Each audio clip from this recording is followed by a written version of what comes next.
Comes through, doesn't find its mark. However, it doesn't really need to. It works fine as a zoning tool, and that's going to be the first stock. Zoom comes through. Uzaki looking to get a little bit of damage as SCE just needs to get a little bit on the... is looking to get his first numbers on the board. Oh, what? Oh. It might be maybe it's a controller issue. Oh, yep, it's a controller issue. That's what it is.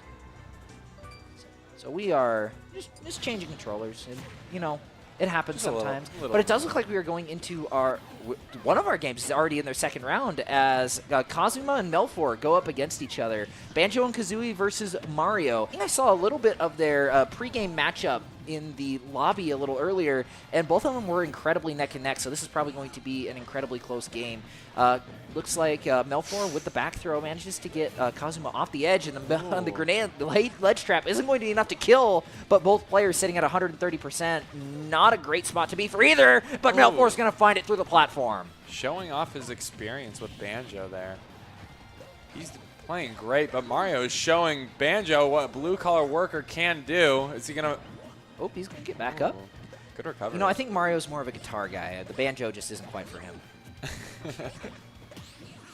Ooh, nice block. Got the parry on the egg. Wasn't really able to do a ton with it. However, he is now in a prime position to ledge guard. Manages to get up with the jump boost, but the grenade prevents any sort of grab. There it goes. There goes Kazuma, still tying things up. Still neck and neck here. Only a 24% lead. Yeah. L4, not letting up though. Ooh, yeah, with the grenade as well. Kazuma's really just looking to keep him in the air. It's really tricky. When I play Banjos, that grenade is really something you got to look out for. You don't see that too often. The kill off the top of the stage with the up smash, hitting Melfor like a question block. Man, I wonder what kind of item Banjo and Kazooie would be. If it would be like a cape feather, or I don't really think a fire flower would work. But you know what I mean. Yeah. Kazuma, just like that, he has a big lead now. I wonder how he's going to play this. Yeah, Mario is a very bread and butter character. He's simple, but not, or he's simplistic but not simple. Oh, manages barely to get back to the ledge with his recovery. However, even if Melfor were to take it there, he's already at a pretty significant percentage disadvantage. What a parry! Oh man, taking Kazuma all the way up to the top of the stage, he doesn't quite have the kill power that he did. Kazuma is not letting Melfor take this one. Ooh, yeah. High percentage, but he's staying in it. Yeah, and I mean, look at how high percentage Melfor is at as well. Oh, man, with a grab, too, throwing him off the stage. Kazuma is just sitting right there. And it's like we were talking about a little bit earlier, that zoning, and Kazuma's going to take it with 2 stocks to spare. Wow. What an upset. Yeah. Melfor losing to Kazuma. It does look like we have a little bit of a restart for the Hero versus Kirby. The Gray Blob doing a little bit better this time around, probably with a little bit of working controls. Yeah, the ball of paper mache, not the gumball. Yes. the block of concrete. Oh, with the grab, SCE still in it. A light character like Kirby, you wouldn't expect to live past 100%, and he's still in it. He is living. Oh, the thwack! Oh! That was a bit of overkill, don't you think? For sure. Kirby's an interesting character to fight because you got to keep in mind he has one of the best recoveries in the game. I swear he can jump, what, like 20 times? 7 times. It's 7? He can jump a whole, yeah. Yeah, that's insane. I'm going to say that super confidently. For all I know, it's actually 8. I do remember hearing 7 somewhere, so I'm fairly certain that's right. But Uzumaki looking to get the ledge guard. Almost falls off, but luckily Hero's recovery is very good. Unfortunately, Kirby's isn't, sending him straight into the void. Yeah, Kirby's really going to need to change up his play style here. SCE. Ooh, nice. This is the hatchet, man. Nice roll. He might actually take the stock on Hero here. Come on, Kirby. Come on, Kirby, you can do it. You just got to take 1 stock. Just 1. Just 1. It all starts with 1. Yeah.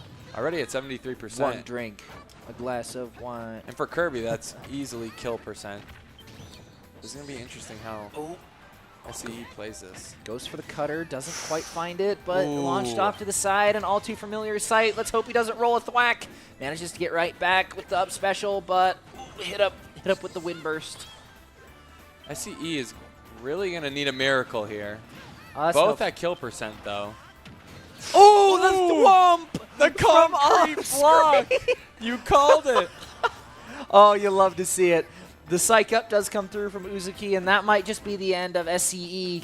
But he's not looking to make it. Oh, the up throw. Like a basketball. Yeah, like a basketball. That grab at that percent is going to definitely kill. From the three-point liner, just sinking it right in. Sinking threes. Ooh, we look like we got the second game of the Melfor Kazuma match. Yeah, and it looks like both players. It looks like Melfor is doing significantly better here, already taking Kazuma to his final stock. However, Melfor taking a bit of damage himself. This was the same situation we were in last game, though. The opposite situation. Yeah, it was Melfor. Yeah, but before the kill on Melfor on top of stage.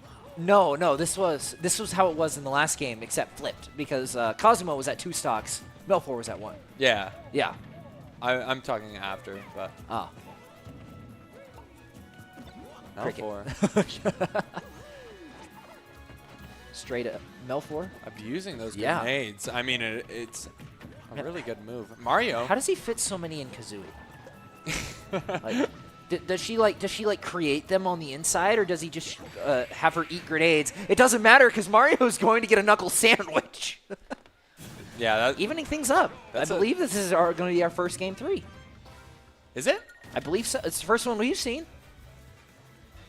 I do think that the Hero Kirby game will be called there. Oh, here's our winner. Here are our winners. We're still doing the Mari Kyoto games, or actually that should just be Mari, so it'll be Mari versus OPZ. Melfor and Balthazar is ongoing, 1-on-1.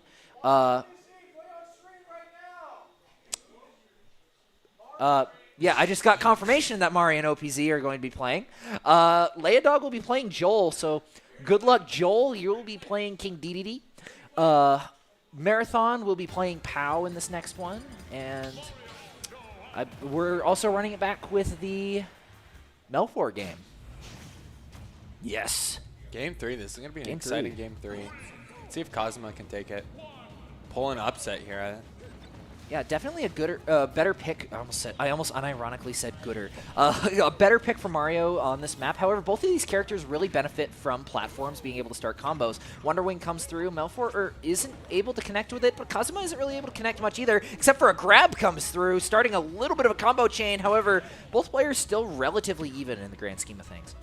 Yeah, Melfor's playing, showing his consistency here. Just playing really consistent, playing safe. Oh, grenade comes through. It actually kind of helps Kazuma get back onto stage. However, it goes right into the wing of a bird. Already getting run down by Kazuma. Melfor trying to make up a little bit more space. Manages to use his up special or up tilt out of shield. Really good out of shield stage though. Yeah. Kazuma's following this one the up. Wonder Wing almost cracked shield. Oh, that would have been funny. Oh, the headbutt. Doesn't quite find it though. You're going to need a little bit more than that to take Melfor off the stage, Kazuma, but he might just find it. If he can get back to the ground, he's able to get there and get a good kick in, but Wonder Wing is going to get him right back on the stage. Both Kazuma and Melfor are high kill percentage. Oh, there we go. We finally see it. Somebody gets the up smash, and that would be enough. The grenade and the egg both coming through, but Melfor... That timing on that grenade was insane. Did you see that? That setup by Melfor was perfect. Yeah, just not quite enough to really deter Kazuma from really trying anything. Oh, grenade goes through, but out of shield. We just see that option so much because it's such a safe option out of shield. You have a lot of space that you can hit from. However, the end lag makes it really easy to punish, as Kazuma's showing right there. Both players reading each other's minds here, but Kazuma got the grab, and now he's starting a chain. Ooh, Melfor says no. Is he going to follow this up? Maybe, maybe not. Kazuma? Oh, good hits out of Kazuma. Looking to start something up, but once again we see it. That out of shield option. It works. Oh, the Wonder Wing went the wrong way, but he's able to get back. That's crazy. Oh, he wastes a Wonder Wing though. He only gets 5 of them per stock, so he's gonna have to make the rest of them count. That's an unbelievable recovery from Melfor. Oh, but the back throw is going to result in him getting back. The Wonder Wing comes back through, and a punch to the face leaves Kazuma on his final stock. Wow, Melfor. High percentage here. Oh, grenade. Any smash from Kazuma is going to do it. Is this going to be it? How's he going to hold the sledge? Ooh, that was... You see what he was trying to do with the cape? He was trying to turn him around. I think that's what actually happened during that misinput of a Wonder Wing. Oh. Oh, you can redirect. Yeah, so what the cape does is it not only redirects projectiles, but it also redirects players, so I did it can not turn know you that. around. That's very interesting. Melfor. Yeah, we've seen some very unfortunate things come out of Mario players doing that, but I would be lying if I said it hasn't made me chuckle at least a little bit. Oop, grenade. Manages to zone out just a little bit, but Kazuma is able to get back. No, he gets punched right in the dome. Isn't quite able to do much. A throw leads to the grenade blowing up in his hands, and Kazuma kind of in a bad spot. He could breathe on Melfor, and he'd go off stage at this point. Just a light breeze. Someone turned on the AC just a little bit too much, and there it goes. Someone touched the AC, they turned it down 2 notches, and that's enough for Melfor to get frozen out. Both players on their final stock. However, Kazuma looking a little worse for wear. Yeah, Kazuma is at kill percentage. Both characters are medium characters, so Kazuma can fly off at any second here. Yeah, Melfor taking a lot of damage, finally able to rescind a little bit of it to Kazuma. He's able to grab the grenade. However, Melfor in a spot where it doesn't really matter. I love these grenade setups by Melfor. He is really good at that. It helps that he has a teammate who plays Snake, too. He learns a little bit about the grenade holding and the placements of it, but a punch to the teeth What a once read. again is going to lead to Melfor advancing to the winners semifinals. And I believe we have just seen what could be our grand finals matchup. Or our grand finals. However, it's all going to come down to how Leodog performs in this next one. Because Leodog, my GOAT, he's my GOAT. It'll all depend on this. Mari going for the Cloud pick into Amelia on the Steve. We got a Steve matchup Gross. here. We don't like Steve in this house. Yeah, I am not going to lie. Yes, I do go not Cloud. either. Beat But the Steve. You can't deny that Steve is playing really well into Cloud, though. For such a rushdown character, that's not really allowing Steve to get a lot done. Amelia was able to take the first stock, but Mari starting to really come back from it. A lot of damage being done on both sides. Mari is kind of forced into the corner. As long as they don't let Amelia take get a lot of those resources that they need.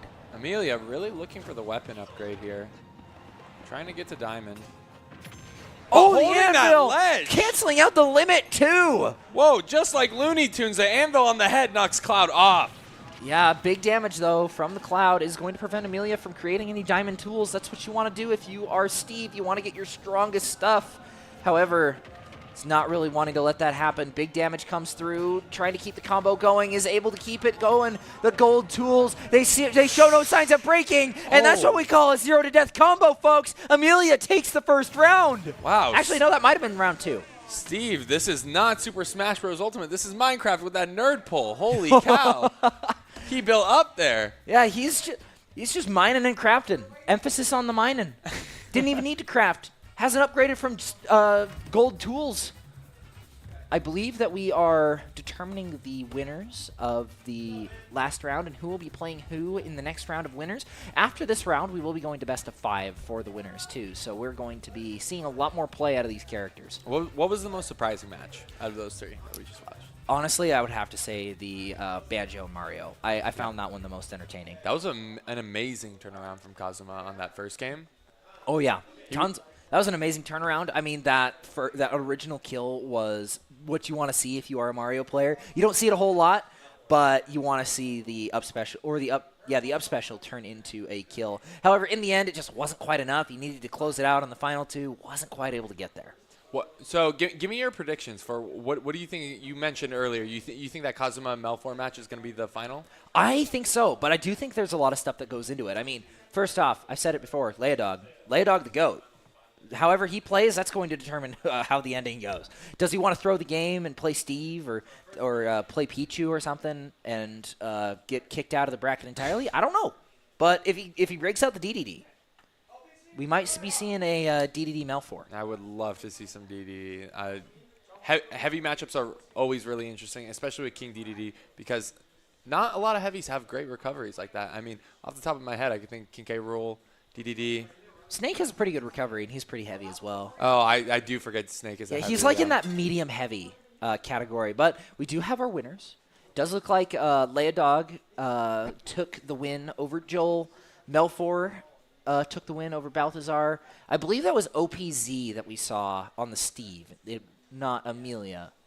But I think they will be playing Melfor next. the Steve into the Steve Slayer. We already know how that's going to go. I'm sorry, OPZ, but you might just have to get ready for the loser's bracket. Prove us wrong, though. Yeah, prove it. Actually, don't prove us wrong. I don't like Steve. But I think we're still waiting on the we're still waiting on POW Marathon. Yeah. But, Marathon, they're pretty good at running. They're good at making championship runs. That's what a marathon is. Yeah. So maybe. Can they do it all in the this way. tournament? Will they beat POW? I'm really excited to see what decision Melfor is going to make, if he's going to switch up. Because obviously Melfor and, like you said, Leodog are big names in this tournament. Are they going to use their mains at all? Or are we going to see some? I mean, technically, Banjo is Melfor's main. I mean, we see a lot of the Bowser online. I've mostly seen him play Bowser. That's true. We have seen a lot of Bowser online. But keep in mind, Smash Bros. Is one of, if not the only game where the online meta and the in-person meta are completely different. Because you don't have the lag times, you don't have to compensate for it, and overall, you can be a lot more precise with your inputs. Yeah, no, that is true, and we're gonna have to see what's upcoming in these next games. We're going back into it. Speaking of next games, we got. Yep. Okay. It looks like we're going to be seeing the POW game here pretty quick. As we move into the losers bracket, it'll be. Oh man, who will it be? I blank on the names. It's Kazuma and I think it's like CTE or something. SCE, I think. SCE? That sounds right. The Kirby player. Yeah. SCE 36, if I recall correctly, and it looks like I do. Yes, you pretty good memory. I could not remember that. I'm surprised I remember that too. Can't remember the code to my garage door, but I can remember SCE. I feel that. The concrete block. The concrete block. The Thwomp Thrasher. The Stone Slammer. I'm trying to think of titles for Kirby, or Gray Kirby specifically. The Squishy Stone. The Squishy Stone. Kazuma. Ooh. Kirby looking a little bit more lively in this matchup than he was in the first one. However, give Kazuma an inch and he'll take a mile, starting to even things up. The mascots of two different series, two best sellers for Nintendo going at it one-on-one. And despite what Death Battle will tell you, it does look like Mario may win out on this one. Yeah, Kazuma here, coming off obviously playing a really tough opponent, Melfor. I think that's going to work in his advantage here, though. Yeah, he got a little warmed up in the last one. He's ready to take on every opponent. However, you got to keep that momentum rolling. You had 3 really good games. Unfortunately, you came out on the loser's end, and you really want to get back to it. SCE, he might be a concrete block, but that block also sinks like a rock when it comes to the void. SCE losing the first stock is able to get a little bit of percent on the board, which is better than his first game. So, improvement. Kazuma getting crafty. That was an unbelievable play using the spray hose. Knocked Kirby off stage, couldn't recover. Kirby, one of the best recoveries, could not recover. The thing is, once he's in that final cutter, he's locked in it until he hits the floor, and he gets punched in the teeth. Man, Kazuma's starting to learn a little bit from Melfor. Lost all of his stocks in the last round to getting socked in the face, and is really starting to give it back to Kirby in return. Why are you doing Kirby like that? He didn't do it. He didn't do that to you. Mario confusing Kirby with the volleyball in that last one. Yeah, with a great spike. Straight down off stage, but SCE is not letting that get to him. Yeah, seemed a little bit more like badminton with the speed at which he went down. But Kazuma... Oh, he did it again! So nice he had to do it twice. That was unbelievable. You know, I've gone on record in the past in saying I don't really understand why Flood is in the game as an ability with his down special. You know, I think he could have had the Dr. Mario down special where it's the spin. However, that really just showed why he is in the game. But POW versus May, POW looking to be at a little bit of an advantage, especially with May at 70, is able to get right back up though, but loses the book. We're going to be seeing a lot of setups in this matchup. We don't see a lot of Robin. Robin is a character you don't see a whole lot of, but it's very nice to see the down special is able to siphon off a little bit of the life energy, but it may not matter in the end as the shield continues to hold firm, and May is in a really bad spot, is able to get right back up. What a recovery. The book barely recharges in time. Oh, but Snake blows himself up. Oh, POW, you hate to see it. Can Robin come back from this one? I'm really Technically, nothing's impossible. Nothing is impossible. Except for getting any sort of stage control when you're playing against a snake. Almost getting hit by the return fire from the missile launcher. But off the stage, May goes.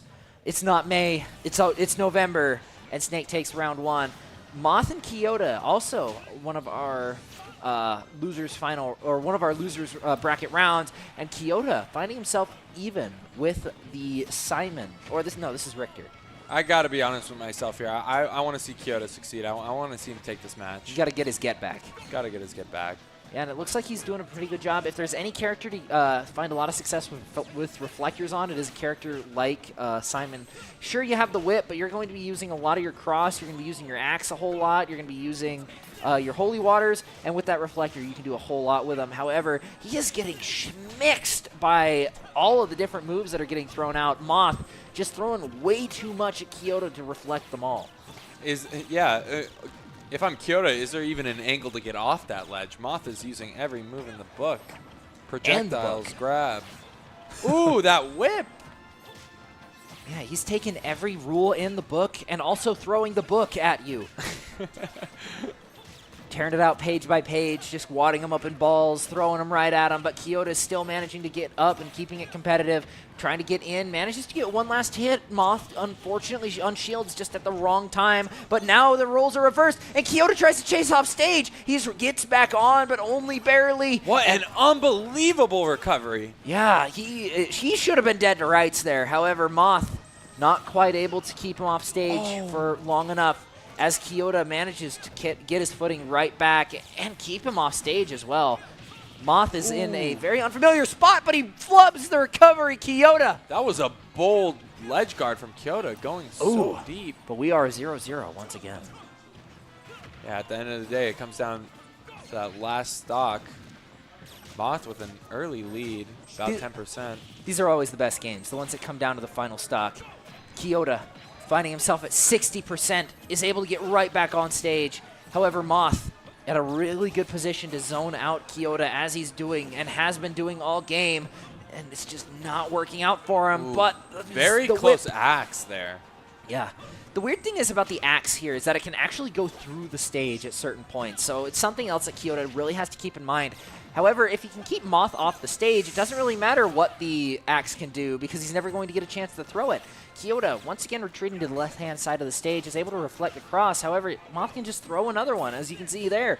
The holy water does come through. It hits the platform, which is probably not what he wanted to see. However, Kyoto at a really dangerous spot for such a heavy hitter, and getting even worse, especially at 133, is able to get right back onto the stage, but the holy water is going to prevent him from doing anything, and Moth is going to take round 1. Moth not only had really good spacing on that match, but really good timing. Those axe throws, and what's the name of the blue flame move? It's the holy water. Holy water.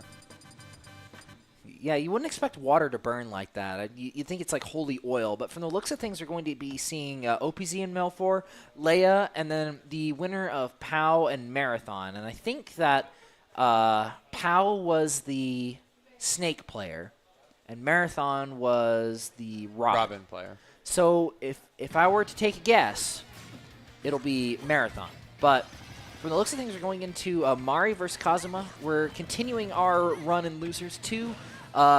Very close games, actually, but Kazuma looking to take quite the early advantage. I'm having a hard time believing this is Losers. Both of these players are really amazing players. But Kazuma coming up with an early lead here. Keeping pressure on Mari. But Mari is not letting up. Good up tilt. And grab. Oh, yeah, tons of stuff out of Mari. Able to keep Kazuma really on his toes. Just needed to really close it out to even things up, and that's where we might see it. The buckler comes through, but manages to reflect it just in time. However, he can't reflect a grab, and that is going to be a lot of damage for Mari. However, Kazuma flips the tables. Yeah, Kazuma is really playing aggressive here, and I love every second of it. He's at kill percentage, but what do you got to lose? Just try to get as much damage as you can, and he's going to get a second one. That's why you play aggressive when you're down. You got nothing to lose. But Kazuma did finally lose. He lost his one stock, but that's chump change compared to what he's taken off of Mari. Mari immediately responding. not letting Kazuma build any momentum here. However, Wait, though. I mean, I will say, though, the momentum is firmly swinging in Kazuma's favor, being up a stock. Yeah. No, for sure. Yeah, even in percent, though, eager to keep this a game. Mari looking to start something off, manages to get a hit on Kazuma, isn't really able to do much afterwards. The jab comes through, both players sitting at 60%. However, it doesn't really matter if you're even because you're still down a stock if you are the Palutena, and yeesh, it's not looking too good. Oh, I mean, for Kazuma, it's looking great, but for Mari, it's not looking too good. For Kazuma, he's sitting pretty, but is that going to do it? No, just barely not enough. Wow, one more foot, and I think he gets that. Ooh! Oh, they clashed, but it was enough to send Mari off stage. I was so confused there. I was like, yeah, it was I saw the Mario animation of him flying off. I was like, who got hit there? Yeah, so when both attacks hit each other at the same time, you can clash and then both players get hit and then you both get sent off in directions. Normally you don't want to see it, but in this case it was good. Kyoto and Moth. Moth, as the winner of the last one, decides to switch things up, go a little bit of Korin. And looking a little bit on the back foot as Kyoto is getting a lot of damage, but finally finding his footing. Yeah. Kyoto is playing assertive here, trying to keep his run-in losers going. Yeah, the winner of this one. The loser of this will be completely knocked out. Kyoto has a lot on the line as Moth continues to, kind of like a moth, just duck and dodge and dip and dive, but Kyoto still managing to climb, have him climb up in percentage. Already up to 77% without really much big attacks being found on Kyoto. Yeah, no. If I'm Kyoto here, I'm focusing on getting chip damage in and just trying to pick off a stock early, build the momentum on my side, and hopefully take all three. But going off the stage, off the side, and that's going to be a stock for Kyoto. Already taking the lead. That's what you want to see. Bouncing Moth off that corner angle on bottom stage, recovering that is nearly impossible. Ooh, with the stun, but just a little bit too far away. Moth isn't quite able to capitalize, but that is Falco off the map. We are back to 0-0. Kyoto just needs to recreate the magic and get himself up another stock. 2 stocks apiece here. Ooh, isn't quite able to stop it, and Moth is off to the other side of the stage. Kyoto looking to really capitalize on the situation. However, with Korin, you got a lot of tricks up your sleeve. You got a lot of range play. You got a lot of close-up play. You even got a little bit of mid-play that you can work with. Kyoto really relies on getting up close and personal for a lot of his attacks, except for his blaster. However, he hasn't quite been able to find him as much. I say that, and then Korin's off the stage, but Kyoto isn't quite able to find the kill. Moth still looking for his first % of damage on Kyoto, and he finally gets it. But Kyoto playing amazing. Moth at high kill percentage. Ooh, able to clash with Moth, is able to stop the combo from starting up. However, not able to find any real combo starter of his own. Moth with a really good side special is able to stop Kyoto in his tracks. However, Falco needs that final hit in order to take this stock, and we still have 2 stocks to go. This has been a relatively slow burn of a game. Both players really taking their time. Can we talk about that turnaround from Moth? Just like that. Kyoto! Wow, what an amazing second stock from Moth. That was not looking good for him, but he turns it around. Kyoto. Ooh, just like that. And we were back to 0-0. Jeez, 0-0 at the start of all 3 stocks. If these guys are one thing, it's definitely consistent. Yeah, no, for sure. Leaving nothing to the imagination. The proof is in the gameplay. Yeah, Moth looking to do a little bit of damage too.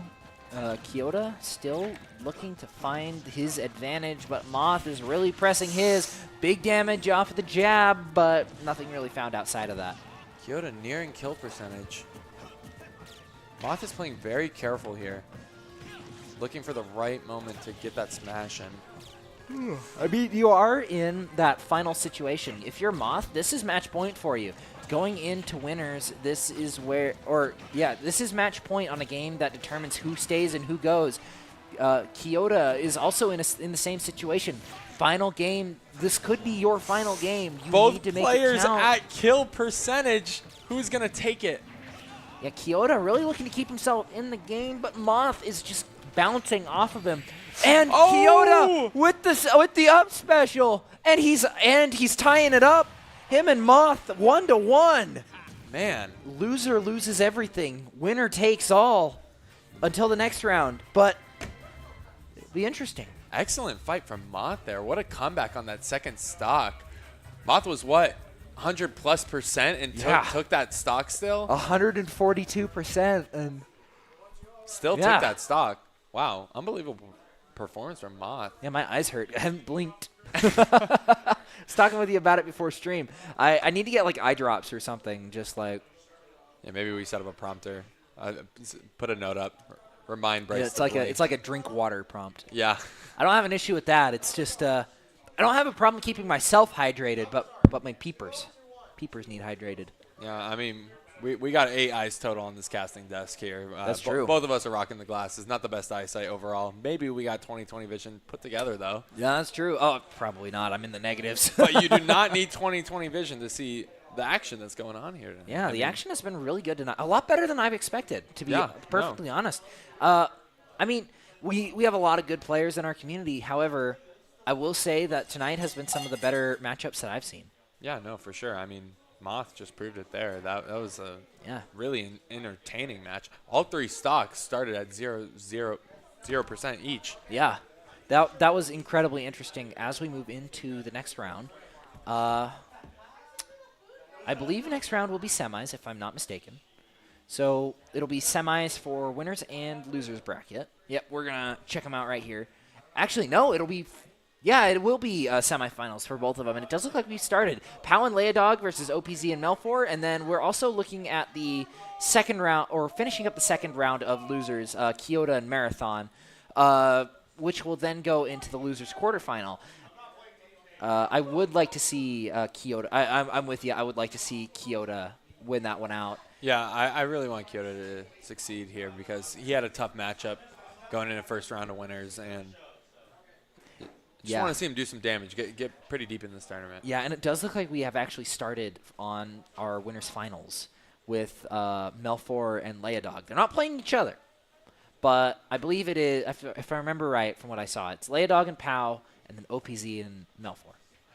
OPZ we saw a little bit out of. He plays the hero. He was a pretty big hero, but can he slay the bear? Can he slay the dragon? I don't know. I actually don't know who he's playing. Actually, nope. It is. I was completely wrong. It is Kyoto playing Uzuki. I was completely wrong, but Kyoto looking to keep himself in. He's actually got a chance now. Uzuki looking to get down. Manages to get back on stage and avoid the edge guard as well. The hero pick came out of nowhere, if I'm being 100% honest, but it seems to be it doesn't really seem to be working out for him. Definitely do not see a lot of heroes in.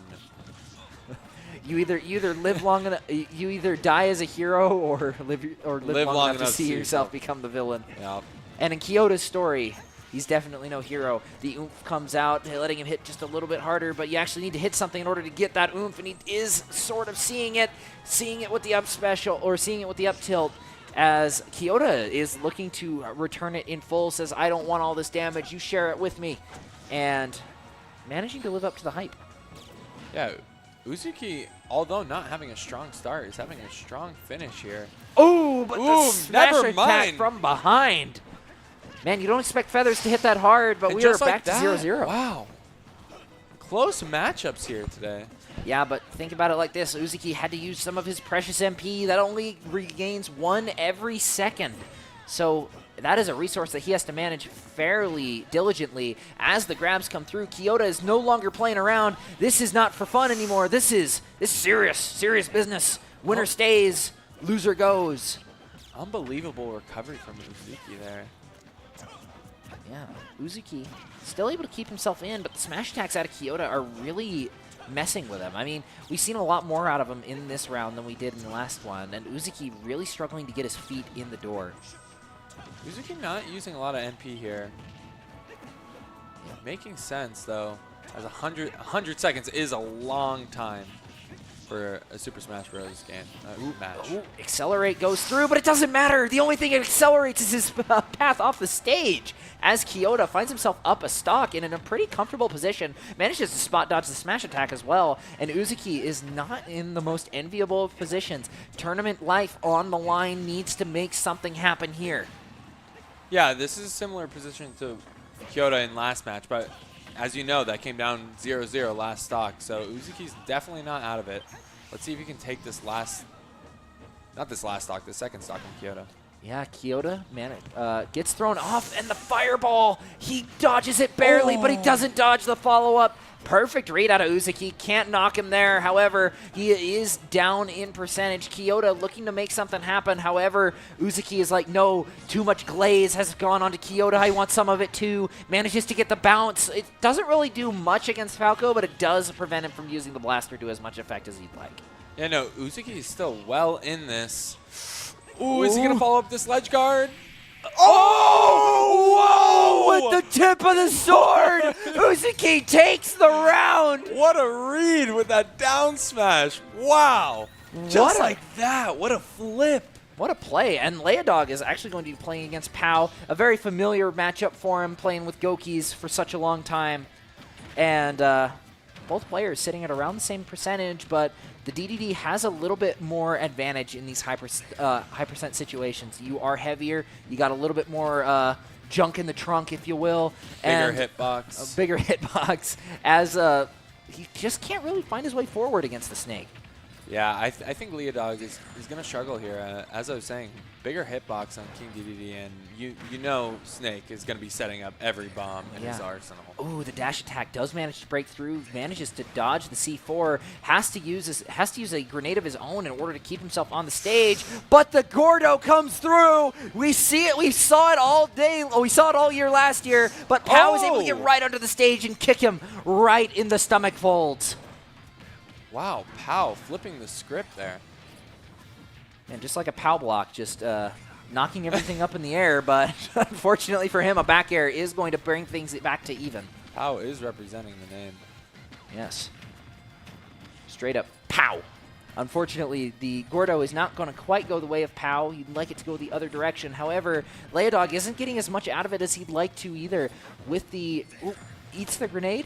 I wonder how that tastes. I wonder if it's a bit spicy. Pau is showing some great block timings and setting up these combos, but Leodog does not care. Hey, I mean, for every percent that you deal, or for every 2% to Leodog, really all you need to do is 1 because of that heavy. I mean, that isn't a written rule. You can die at any real percent. However, it feels like that with heavy characters. Already up to 75%. Pau not in a great spot, but Leodog standing on the active minefield.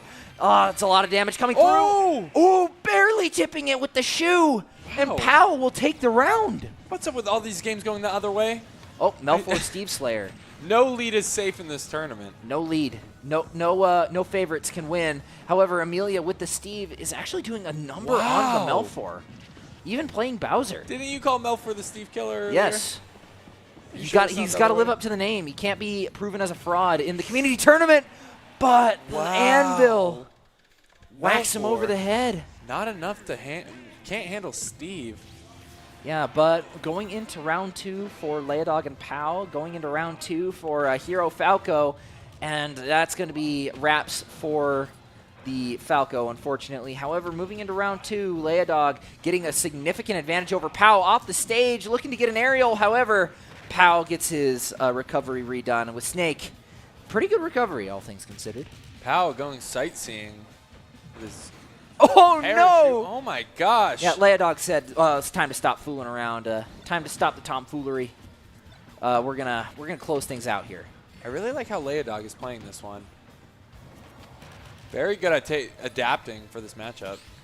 Yeah, lots of damage coming through on both sides. However, Pau getting a lot less out of it than Leodog is. The smash attack comes through just a little bit too far to the right to really do much, but it is enough to zone out Pau as the aerials keep coming through, and it's enough to take him down low. Melfor swapping back onto the Banjo in his game, but let's get back to the Leodog game with the DDD. Lots of damage on both sides. However, Leodog only sitting at 40%.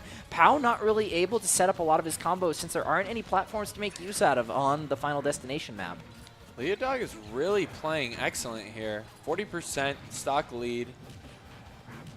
Looking great. Ooh. Following up this ledge guard on Snake. Oh, I thought he was going to come slamming down. Yeah, I thought that was an SD in the making right there. Oh.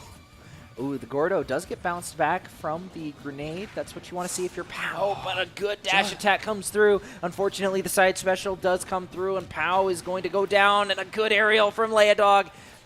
Proving why he was on the boys' state team for so long. Leodog is going for the 3-piece here, trying to get a perfect score. Yeah, he saw last game and was like, nope, we gotta run that back. That was not right. As he's actually doing quite a number onto Pow with the King DDD. Manages to dodge the grenade, doesn't quite hit the swallow, and man, Snake is just doing a really good job at dodging a lot of the stuff he's throwing at him. Snake just now getting Leodog's first stock to kill percentage. This is gonna be a hard one for him, but like we said, anything can happen so far. I mean, we saw what 3 leads get reversed now. Yeah. And I mean, with King DDD, you do have the funny swallow tech where you can just swallow somebody and then self-destruct. And when you're up this many stocks, you might as well at least try it, because it would be pretty funny. Oh, the Gordo from off stage. Oh, that's not enough to kill, though. The grenade is able to save Snake. However, back off stage. That's not going to do it either. Oh, but the Gordo. Oh, yeah, that's going to be enough. Yeah. And tying things up, Leodog and Pow both sitting at 1 game apiece. Wow, what a performance. A 3-stock. Maybe the only one we're going to see in this tournament. Uzaki and Kyoto. I thought they already played 3 games. And Hero won both.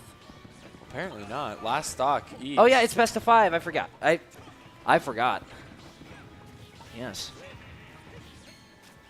Kyoto keeping up with Uzuki here. Ooh. The Hero not letting that happen. How's he going to follow this one up?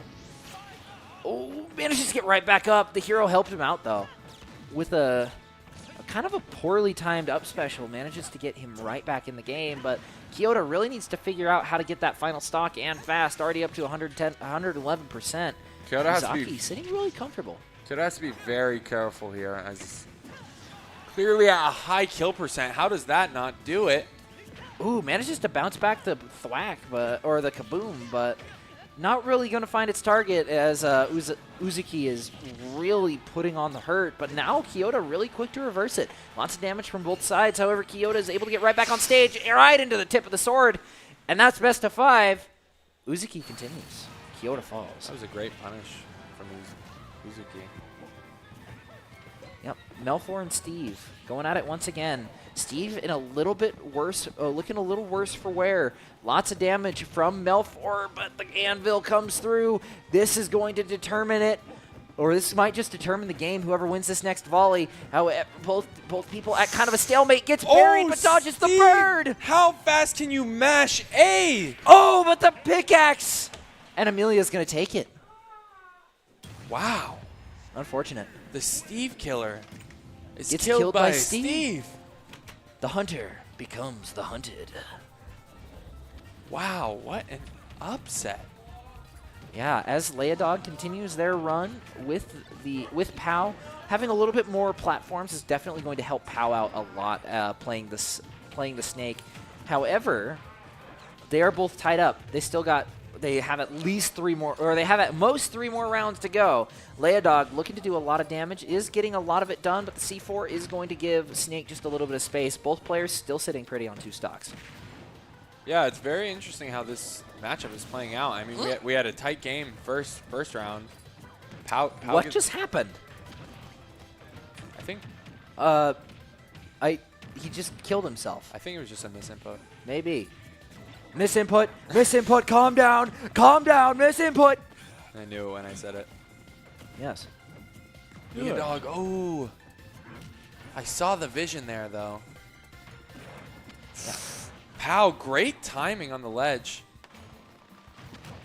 Yeah, lots of good timing out of both players. The grenade does come through to save the skin of Snake. Not going to be turned into a snake skin boot anytime soon. The grenade does blow up, damaging the shield, but it's not quite enough to do anything meaningful. With the dodge roll, King DDD is able to get away, but sitting on top of a platform is not where you want to be against Snake.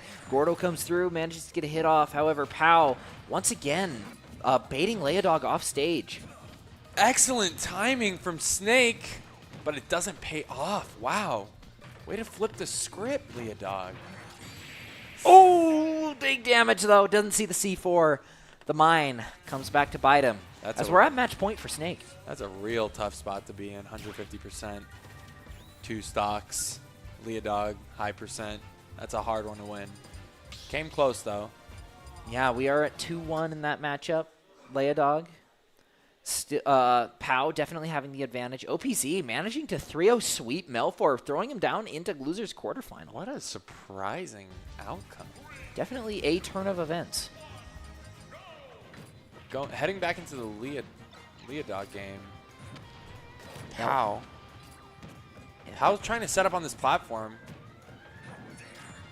If you're Snake, that's definitely where you want to be. You want to be hanging around the platforms. You can use the bottom of them to get your opponent, bait your opponent up top. You can use the top of them to set up explosives. It's really just where you want to be if you're the Snake. However, when you have a spot that's really decentralized like this one, it makes it a lot harder to really press that advantage. But Pow's like, I don't really care what you think or have to say. I'm going to get the damage one way or another as Leodog comes in with the hammer. Oh, man, call Pow an anvil for how he's getting beaten by the hammer. Yeah, Leodog here has to play very carefully. It's really interesting to me how Leodog had such a dominant performance at that 3-stock in round 2. And now games are so tight.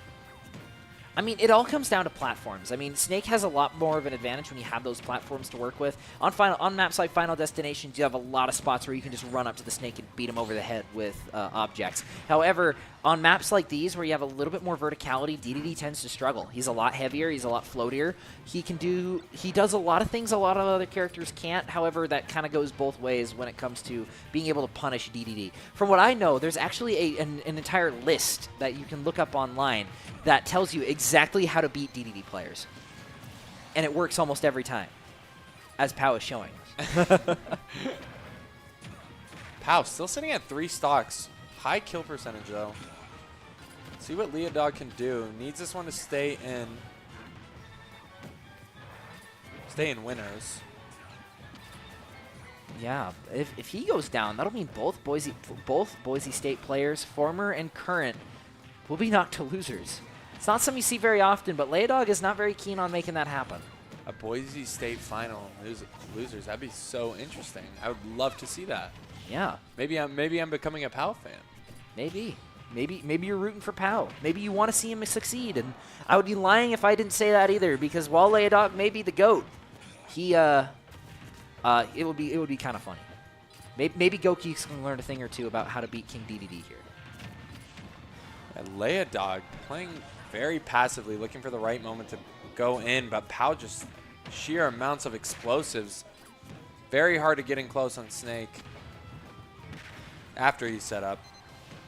Yeah, lots of damage being done on both sides. However, Leodog sitting at a way worse position is able to get right back to stage. Unfortunately for him, right into Pow's foot. Wow, what a great read from Pow. Man, he was like, hey, DDD, do I got gum on my shoe? And just shoved it in his face.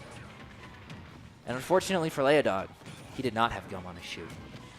Is Leodog going to fall to losers? Last stock, 67%. Pow, 54%, 2-stock. Pow with a 1-stock lead. Is he going to take it? Ooh, yeah, big damage coming through. The grenade does launch the Gordo back. Is able to zone out a lot of space from Leodog. Not really able to find his way in. Mortar comes through. Grenade comes through. Swallowed up, but explosives all over the place. They might destroy the drone, but not before Snake gets right back on stage. Leodog with these Gordos. Excellent. Excellent spacing. It's a good tool for a character that really needs it. Unfortunately, the spacing kind of goes both ways, as you can hit the Gordos right back at him, and they do even more damage depending on how hard they've been hit. It's kind of like a sandbag. Leodog not giving it an inch. Needs this stock right now if he wants to stay in it. And lots of damage from him.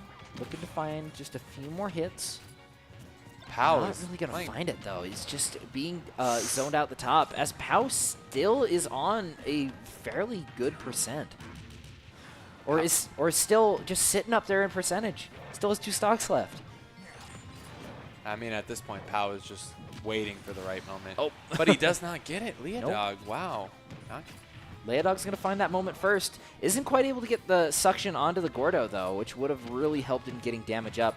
Already at 150%. Leodog needs this in order to stay in winners. However, it's just more and more looking like Pau is going to take this. But damage keeps racking up. And, I mean, we've seen Leodog at high percentages before, but can they handle the pressure? Nope, they're going to get put to sleep by Pau. And that's going to lead Pau to winners finals. Or winners grand finals. wow, what a performance from Pau. Both Boise State players. Yeah. Gonna be in losers. A little Robin and Banjo looking to recreate the magic from Melfor.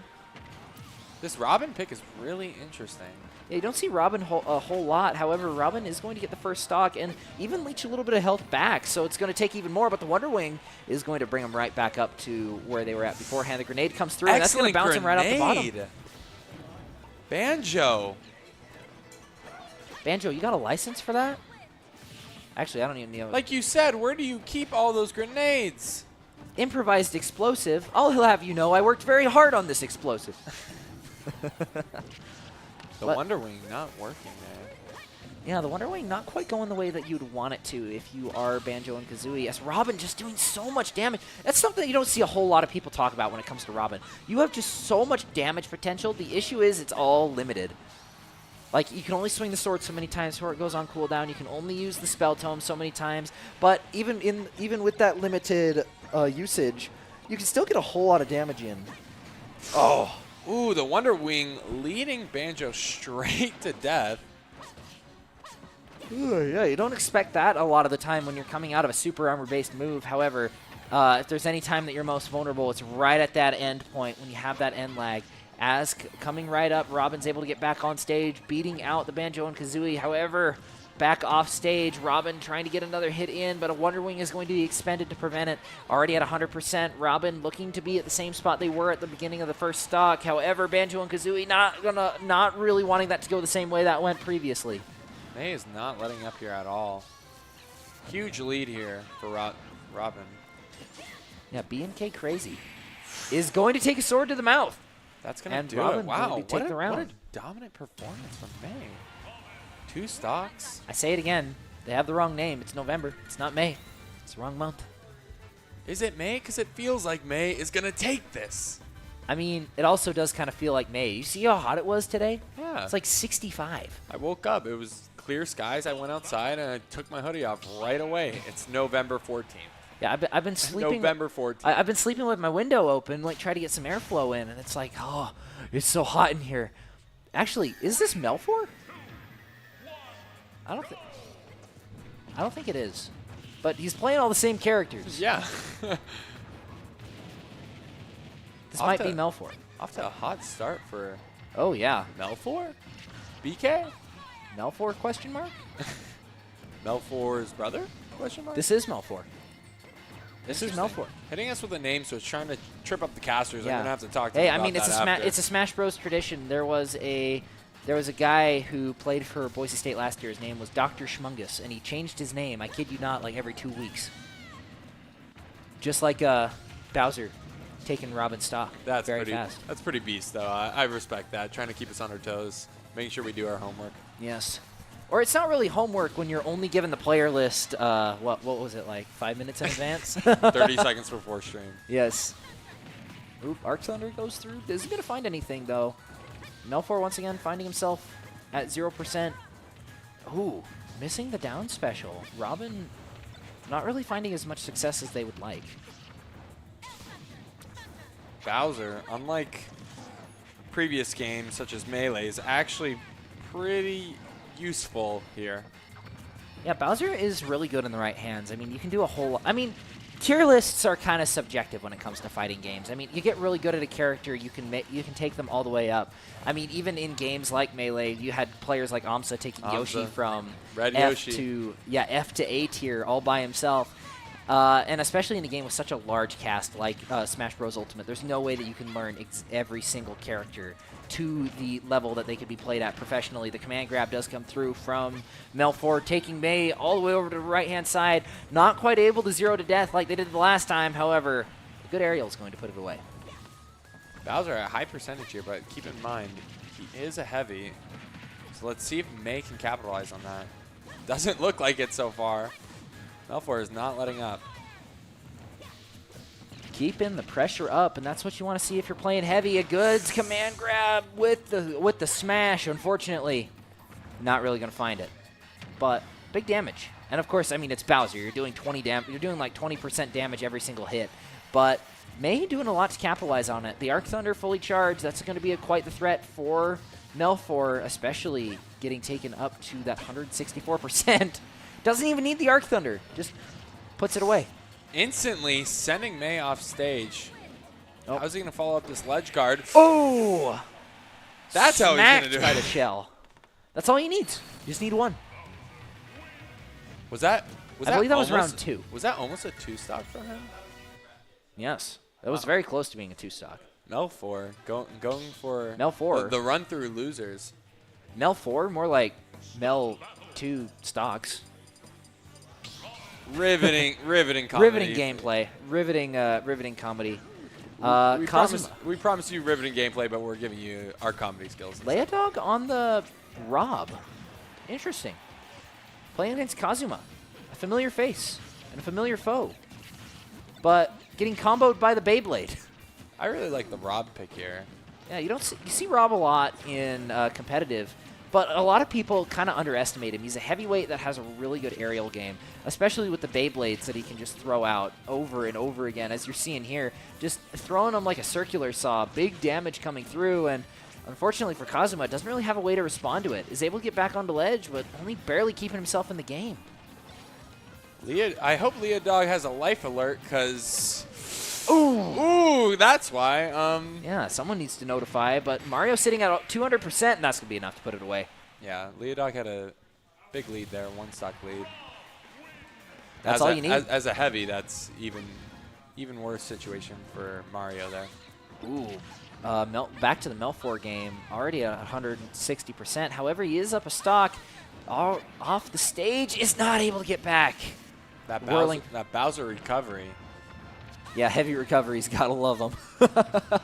This is not Ganon. That's true, it's not Ganon. R.I.P. Ganon. They gotta make him bad in every game because they know that he is the king. Melfor, bringing the heat.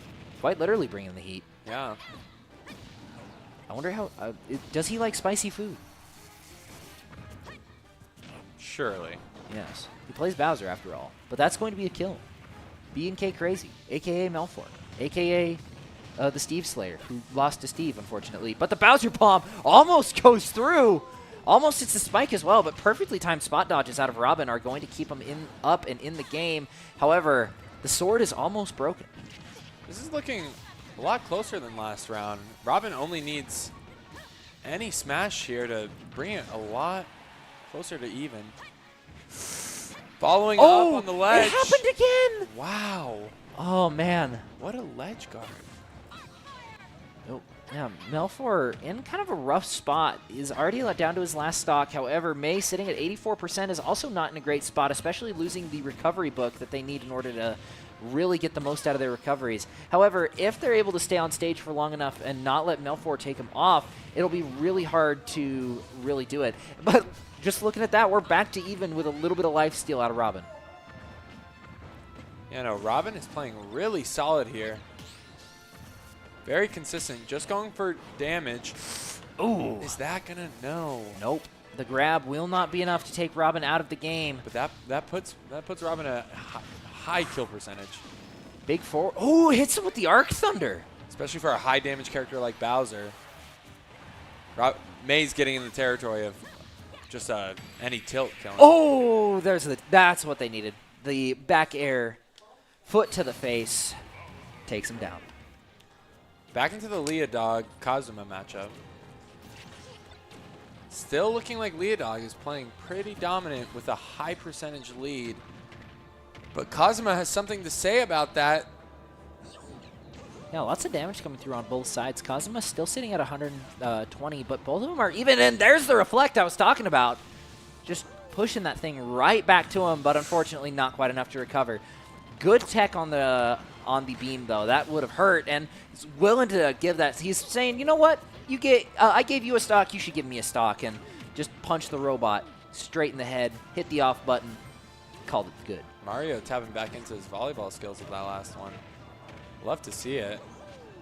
But Leodog not going down without a fight. The lead flips back to Kazuma. Yeah, big damage out of both. However, it's going to take a lot more of a commitment out of Kazuma in order to get some stuff done. But, ooh. Same trick won't work twice. Kill? At the top of the Just map? the wrong angle. Just a little bit too far to the right. Shoved him away. Wow. I believe Melfor actually won that last game, so he's still going through. I believe the winner of this round, I believe if Leodog wins this one, he will knock Kazuma out of the running. It'll be Melfor versus Leodog. However, Kazuma, kind of a rough situation, getting hit by the beam. Leodog still able to keep him up in the air, and that's where you don't want to be against Rob. You have so many good aerials, but the shield! Wrong time to unshield as Kazuma is going to take the round. What a tight matchup there. Both players at kill percentage. Leodog having the lead and then bringing it back and then losing the lead again. We keep seeing a lot of back and forth, back and forth. And yeah. Like, pick a direction already, guys. And two of our big names, Leodog, Melfor, losers. Yeah, but we would like to just give a quick shout-out to the Idaho Foodbank. That's who we're doing the Giving Games for. The Giving Games will be from the 10th through the 15th, so this isn't the last day. We still got one more day jam-packed full of Super Smash Bros. Action for you. All of the proceeds from this stream will be going towards the Idaho Foodbank. Keep in mind, $5 equals 15 meals. And this is also helped out by our generous sponsors, Idaho Central Credit Union. Want to give a huge shout-out to them for helping us put this on. They are what make this possible. By scanning this QR code, it'll take you to a link to donate to the Giving Games. Every single dollar counts, and we appreciate every single person who donates, especially around this time of year where a lot of people do become food insecure. And if there's any good time to do it, what better time than Thanksgiving? Back into the matchup. Leodog Kazuma. Is this game 5, I believe? I believe this is game 4. 4. Leodog already at kill percentage. Yeah, Rob being so large, he's pretty much a field day for Mario's combos. However, also a really bad time if you get up in the air too. Rob is not a very fun character to go up against if you play his game. That's why you say, no, I don't want to play your NES game. It was boring. But unfortunately, Rob took offense to me saying that and said, my game was not boring, you're boring, and completely annihilated Mario. But then Mario's like, no, my game was the flagship of the console, the Super Nintendo, and put him in his place. Rob throwing some fidget spinner looking device. The Beyblade, the top, the gyro, as I am being told. Yeah. The top. But Ooh. Mario. Kazuma playing strong here. Ooh, big damage onto Kazuma. Lots of damage coming through from all parties. And Kazuma really just having a field day here. Is he going to flip the script? And are we going to see a Melfor Kazuma rematch in losers? Maybe. Ooh. Wow. Big damage. Going to take Leodog down to their last stock as Kazuma continues his fight. And maybe my prediction will be right. Maybe Kazuma. Maybe it'll be a Kazuma, or it may not be the championship run, but it'll be pretty close. I want to see it go to game 5 here. I want to see Kazuma take this, and I want to see map 5. Yeah, Kazuma's been a really strong competitor here, and Leodog has been one as well, but it's been fun watching Kazuma all the way through. And he's got a really good chance to bring this completely full circle. However, he's got to get past Leodog. In order to do that, he needs to find the stock here. Either here or get him up a little bit higher. But the more time you give Rob to do things, the more he can really take advantage of it. The laser coming through, going to miss Kazuma by just a hair. That was a great read by Kazuma. Yeah, going right under his boots. Is he going to take it? Rob is at such high kill percentage. Ooh, going to miss it. Going to miss the flip. Very winnable for both players. Who's going to do it? Oh, he's going to get buried, but it's not going to be enough to keep him down. What a mash from Kazuma. Shooting off the gyro. Gets the throw. Is that going to... No, not quite. How's he going to follow up? The flood. Are we going to see another flood kill? Probably not, because Kazuma... Oh! With the combo, Kazuma's able to close it out. That'd be unbelievable to get a flood kill on Rob. Yes. As we go into Game 5 in Losers Grand Finals. Or Losers Semifinals. Yeah, Losers Semifinals. Yeah. On Town and City. Winner of this plays Melfor, I believe. Yes, it is Losers quarterfinal. And the winner will be playing Melfor. OPZ and POW will also be playing each other in the winners final. That's going to be an exciting matchup. Both players taking down a Boise State player, if I'm correct, right? Yeah. Definitely a match to stick around for, as Leodog back on the DDD, going up against Kazuma's Mario. If there's one thing that's been consistent, Kazuma be playing Mario. I was just about to mention that. Yeah, just bread and butter. It's like going to Texas Roadhouse. I mean, no one goes there for the food. You go there for the biscuits.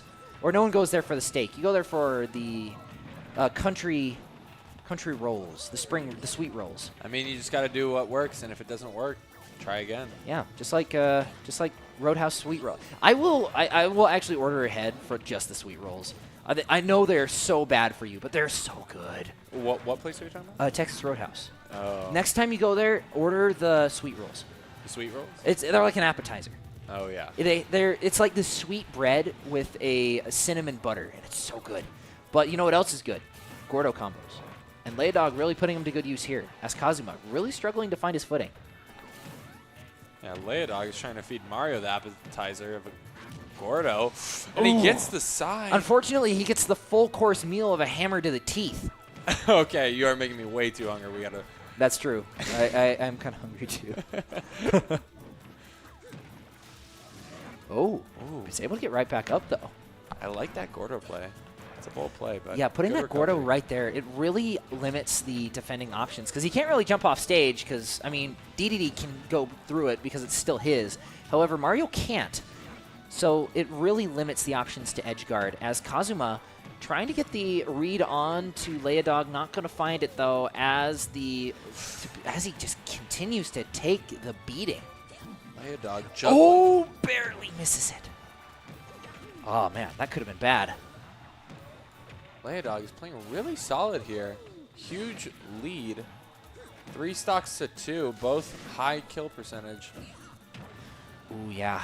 Big hit out of Leodog. Going to send Kazuma all the way to the other side of the stage. Gordo coming around, manages to be dodged by Kazuma, but Leodog does not quite get the read as we are back to the other side of the stage. Leodog looking to find something. Doesn't quite get the full combo, but Kazuma doesn't need it. Just needs a little bit of a tilt. Leodog, huge lead here. Mario's 130%. How's he going to finish it? Not going to Just finish like it at all. that. Is Mario a nail because Leodog has the hammer? Yes. I mean, when you got a big hammer, everything looks like a nail. Good point. Yes. Both players at around 50%. Leodog still holding on to that 1% lead. However, Mario taking the advantage of the big hitbox, doing a little bit of practice with his combos onto Leodog. You know, if there's any good time to do it, it's against a big opponent, and no bigger opponent exists. Am I seeing the sparks of another comeback? Maybe. Maybe you can add 1 to your comeback counter. It wouldn't be the first one we saw. No, it probably won't be the last either. We still have quite a few games left to play. Kazuma is playing really solid here, bringing Leodog all the way up to 147, just like that. Yeah, big damage from everybody.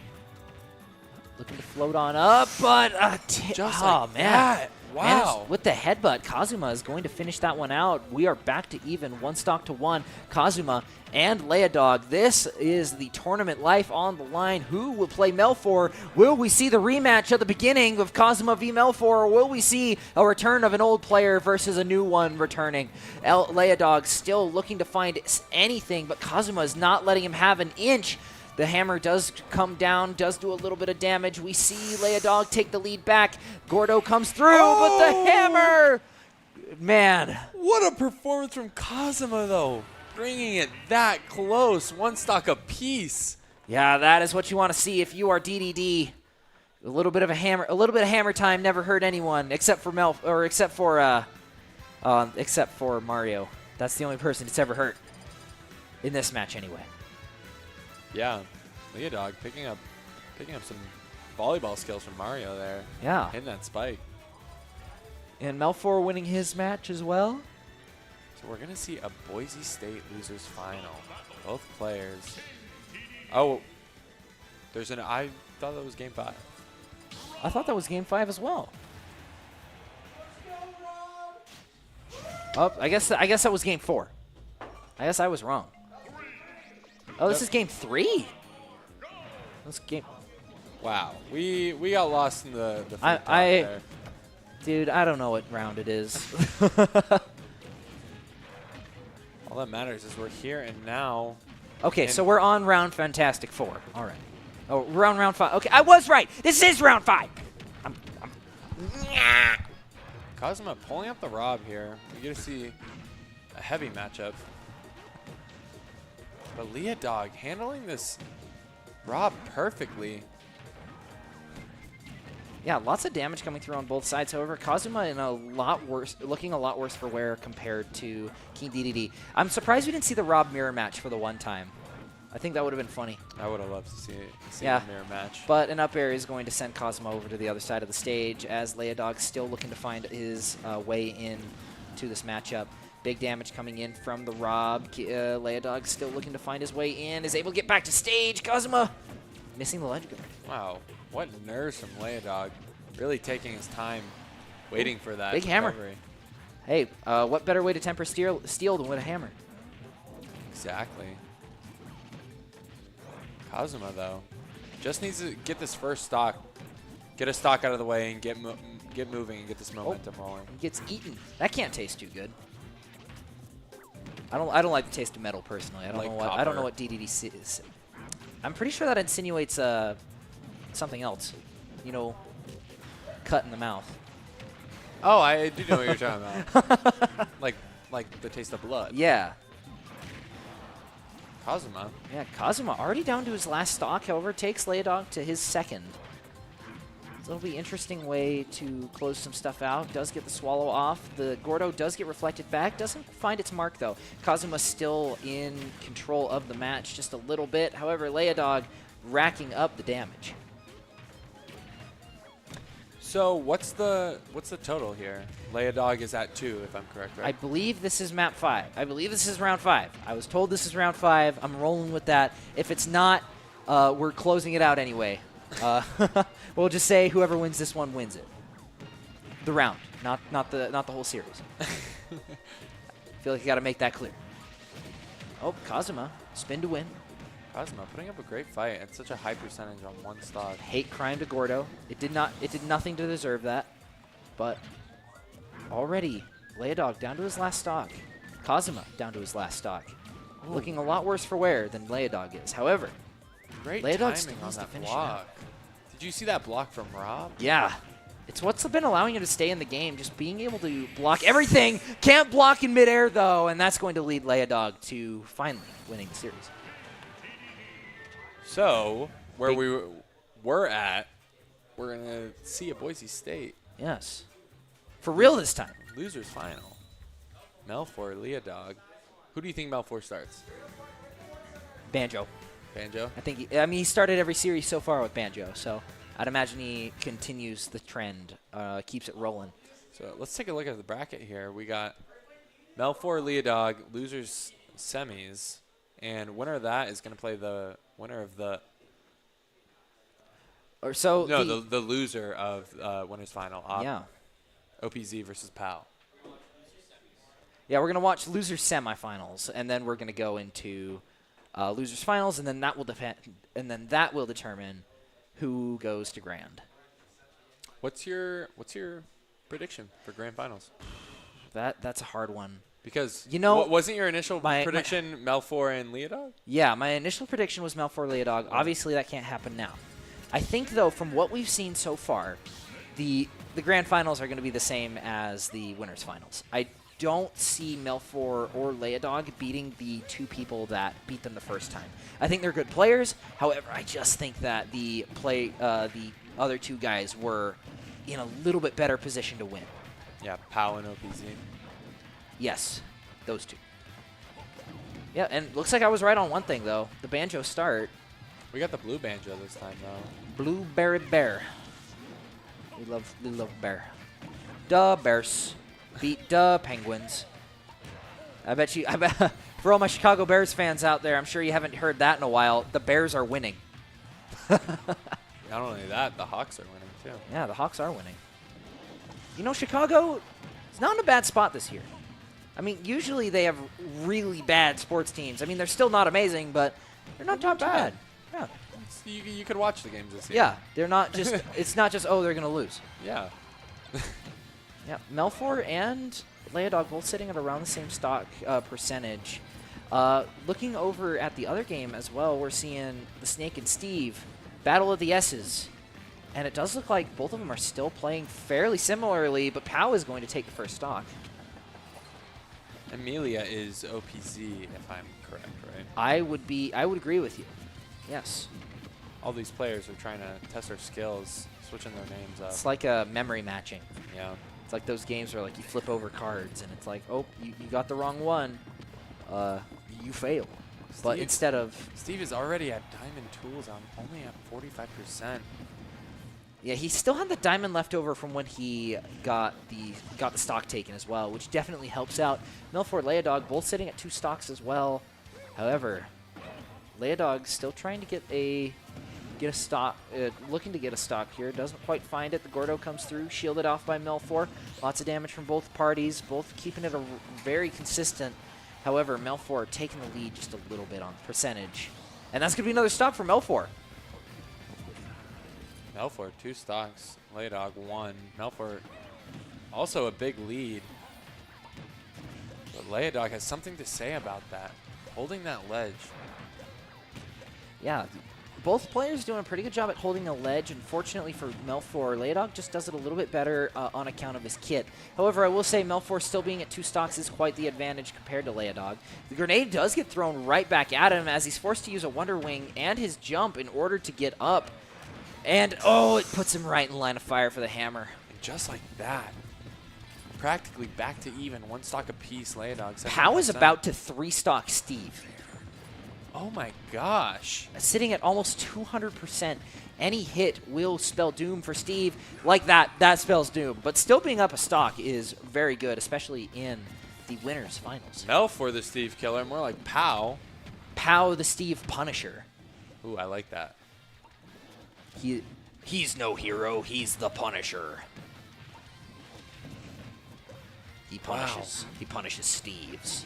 In that 20 seconds or so that we were watching that last game, no percent was gained on either side. Yeah.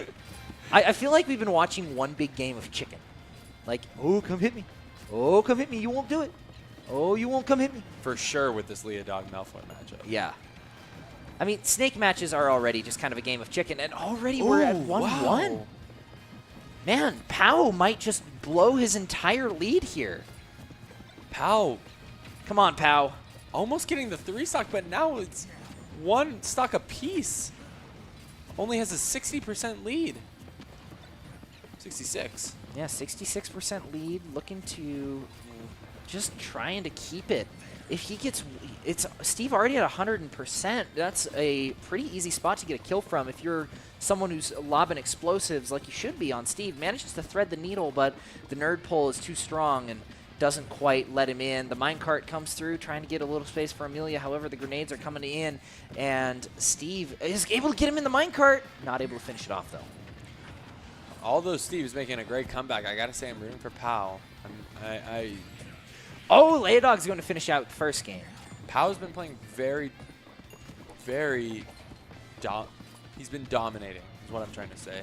Yeah, the minecart does come through. It's going to send him up quite a bit in percentage. That's a bad spot for you to be if you are Pow, since Steve has so many different options to just stun lock you in combos, and really you wanted to take that percentage back when you were still at 40%. The clash comes through, misses the grab, is able to get over him. However, not really able to start anything. The C4 is still there. It's still a constant threat.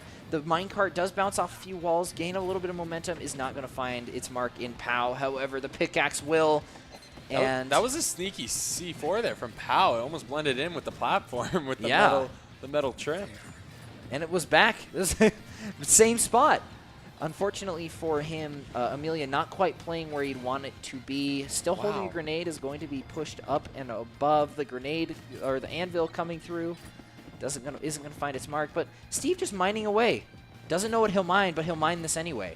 Pow cannot find this he cannot find the final stock. smash. No one can find the stock here. I mean, both of these players have been sitting at 100% for a while now. Amelia even more so, but just nothing really to be found. The minecart comes through. Any minecart at this stage will be a very bad dream for Pow, as you can see, but the mash is able to get right back out. What a mash from Pow, almost instantly getting out of the minecart and getting the recovery. The axe almost spelt doom. Isn't going to find it, though. Luckily for Pow, unluckily for Amelia, manages to make the axe. Could we potentially run out of time here? No, we 50 seconds left. Now we have run out of iron on the Steve. Amelia just trying to play for time. That'll bring it to sudden death, and it'll essentially be who hits who first. The grenades are flying. The walls are dying. The minecart comes through. Isn't going to find its mark as Steve is still holding on. I imagine Amelia is going to be heavily relying on that minecart here. Yeah, but when you're almost out of iron, you can't really rely on it all too much. Oh, just no one's really been able to find it, but I think that's going to be it for Pow, and Steve's going to take round one. Steve, the comeback. Pow, three stocks to one. Steve, over 100%. Still takes it. Good play out of Steve, drawing out the clock and keeping himself up. But in that time, Leodog and Melfor have gotten themselves into quite the pickle. Both of them at 100%. However, Leodog's going to take the stock, leading in stock. And Melfor is on his final stock, the last stock he has. Pretty even matchup here, but Leodog not going off stage. Melfor looking for that final smash. Do you think we potentially see an SD from Leodog after getting the grab? Maybe, but probably not anymore, because he is down to his final stock.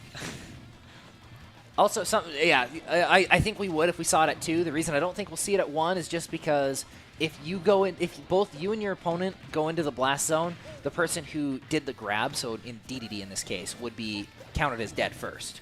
Really? Yeah. It's to prevent, like, Bowser from baiting you to the edge of the stage and just doing the same thing 3 times. Yeah. Like, there's a little bit of risk involved in it. And, of course, you can cancel it beforehand, but then you have characters... But then, like, in the Bowser example, you can't get back up. Yeah.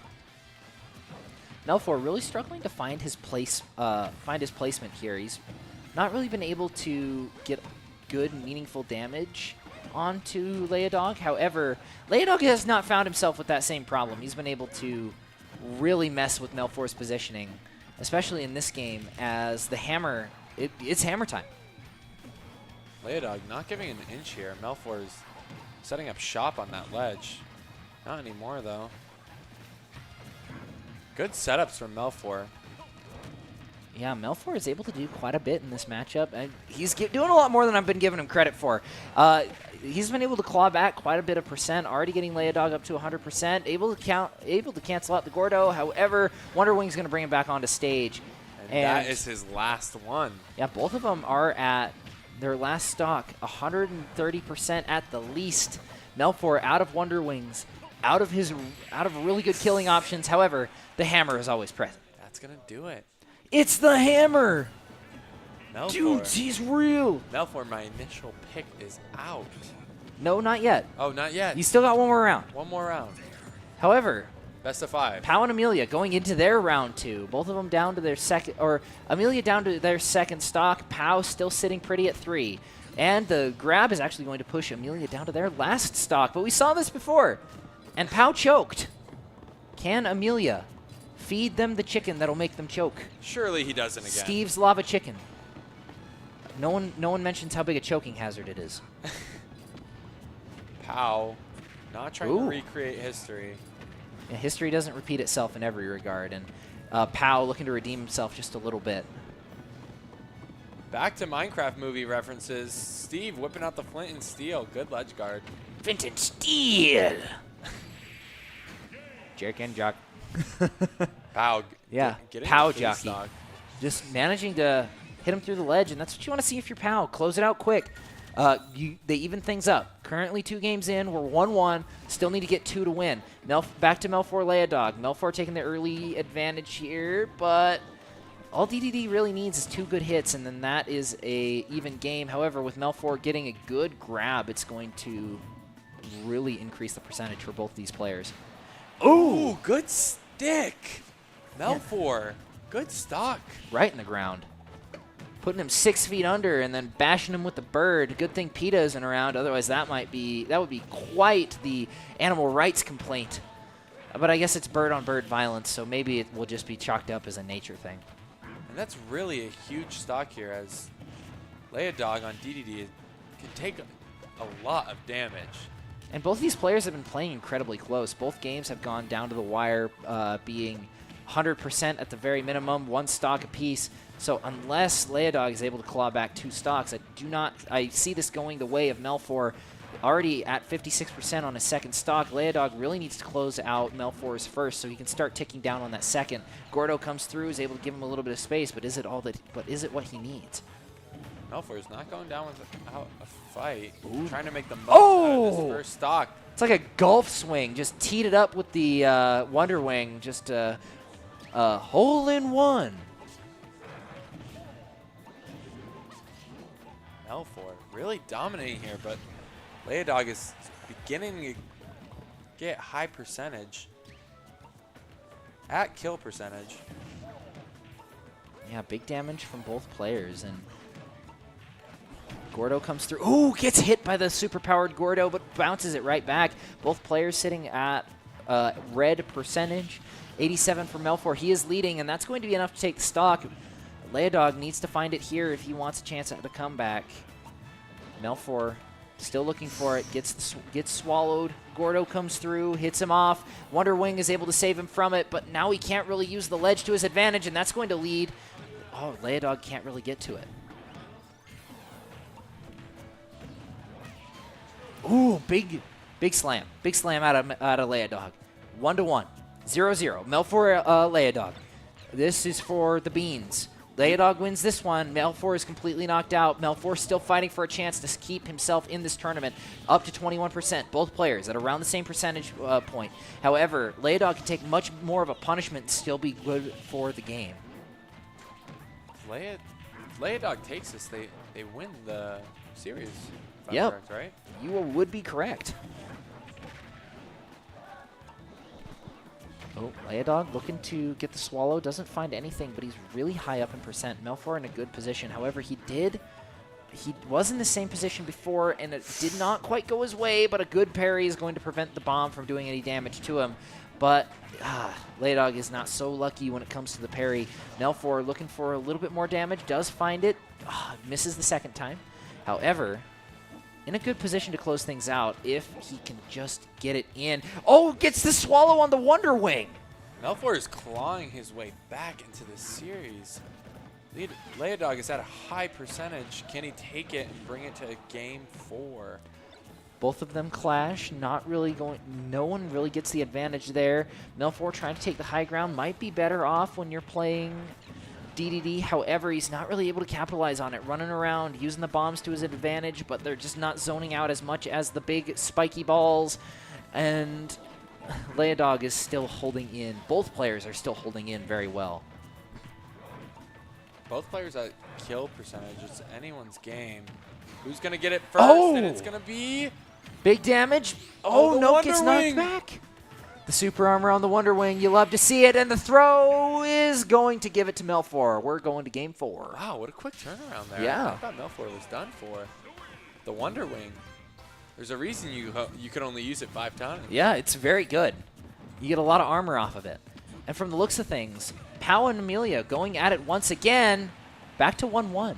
A little bit of deja vu. Amelia sitting at almost 100%, and Pow in a good spot to take him. Can he do it this time? A little bit of redemption. Oh, C4 on the ground. Steve, Diamond Tools. Grenades, grenades, grenades, and even more grenades.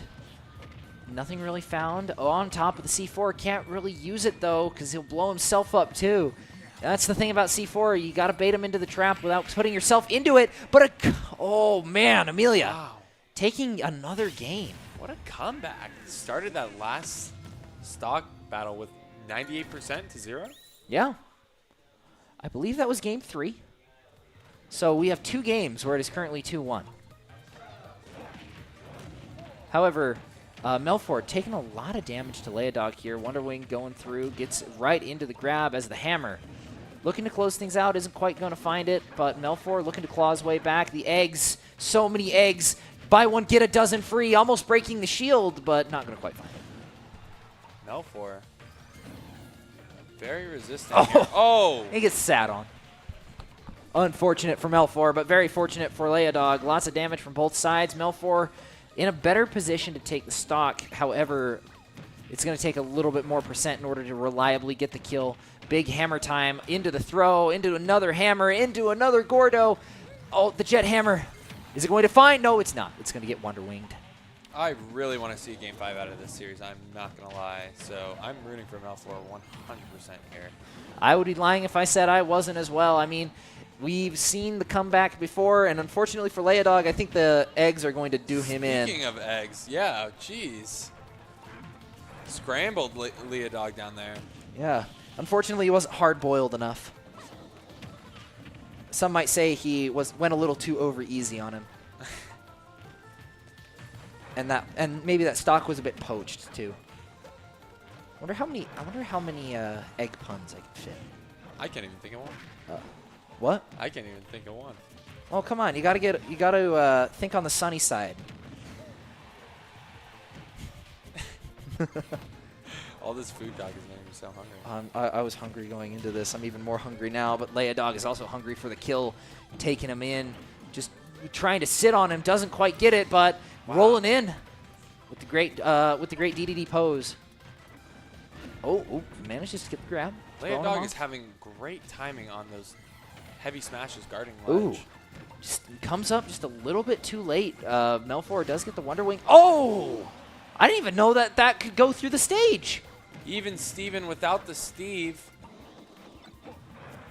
Who's gonna Melfor early damage? Ooh, into the grenade. Grenades, Melfor. you cannot eat those. Wombo combo. They are bad for your digestive system. But eggs aren't. That is true. Eggs are pretty good for you. I eat 2 eggs. I eat 4 eggs every day. That's because impressive. they're good. I never realized how small like egg sizes were until I started like cooking for myself, and it's like, wow. Especially like organic. Like you need 3 eggs in order to like at least get something worth eating. That's why I always mix them with sausage. You get a lot of stuff. Unfortunately, there's no pigs in this matchup here. It's just egg, just bird egg. Ooh, but it gets the berry. Leodog. High percentage. Melfor's looking like he's going to take it. Yeah, we've seen Leodog come back, though, from the same situation earlier on. Grenades are still coming through. Manages to hit the Gordo back. Already up to 140%. Leodog not looking to be in the best spot, but it's not looking good for the big penguin. It's not looking bad now. Ooh. Good timing on that Gordo. Melfor using Wonder Wing, getting back on stage. Oh man, you can't do that. The vacuum only works for so long as Melfor takes it to game 5.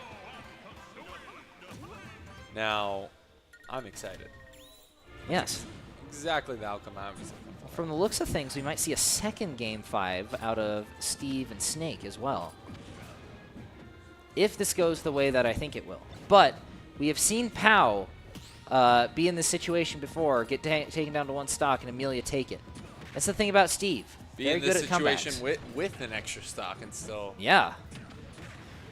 Steve is no joke. That's for sure. Yeah. There's a lot of jokes to be made about Steve, but Steve himself, It's no laughing matter. Powell throwing 4 grenades. Keeping the heat on Steve. Yeah, Steve also trying Ooh, to pack great heat, but block timing there from Powell. oh, the C4. I think. Yeah, this is bringing us to map 5. 2 map 5s. Yeah, 2 map 5s in the series. I wouldn't expect the finals to go any other way. The losers of the winners are going to be playing the winner of the losers. And I expect that to go the same length as well. However, the winner of that will then have to play in the grand finals, which is a lot more pressure because you're going to be under a lot more fatigue than the guy who is coming out of this from the winners finals. Melfor and Leodog both sitting at around the same percentage, all at 3 stocks. Game has just begun. The throw over to the right-hand side isn't going to result in anything, but it is going to give Melfor a lot of space to work with. Really close here. Both players at kill percentage. Like we've seen time and time again. This matchup is swaying back and forth quite drastically. And now, game 5, who's going to take it? Man, this is quite the endurance test, if I'm being 100% honest. Like, we've seen out of both of these players just playing over and over, back and forth and back and forth. And from the looks of things, Leodog is doing a little bit better at it, but Melfor just right there with the slug back. Not the first time we've seen Melfor hit that crazy timing on that ledge. Honestly, you know what this reminds me of? You know those slap competitions? Yeah. Like where the 2 people just They're smack just each other taking- as they're hard just as they taking can. turns. That's what this reminds me of. It's just one person hits one person. Oh, they stumble back. A second person hits them back. It's like, oh, big damage. And then in the end, nobody really wins. Except for one. I totally agree with you. I think this is just going to come down to endurance. Who can keep their game the highest, the longest. Yeah, Leodog looking for a little bit of damage. Already up to 70, almost at 100%. Looking to put Melfor at around the same. And he's playing heavy. It's fairly easy to do so. Melfor. I see a plane because he is dropping bombs from the sky. He is not giving an inch. Hey, Leia. You a U2 stealth bomber? The Gordo. Because the Gordos are bombs! But in the end, it's not going to be the Gordo to put away the stock. It'll be the hammer. Bog standard hammer. And sometimes, you know what? Simple might be the best. Leodog's in a good position here.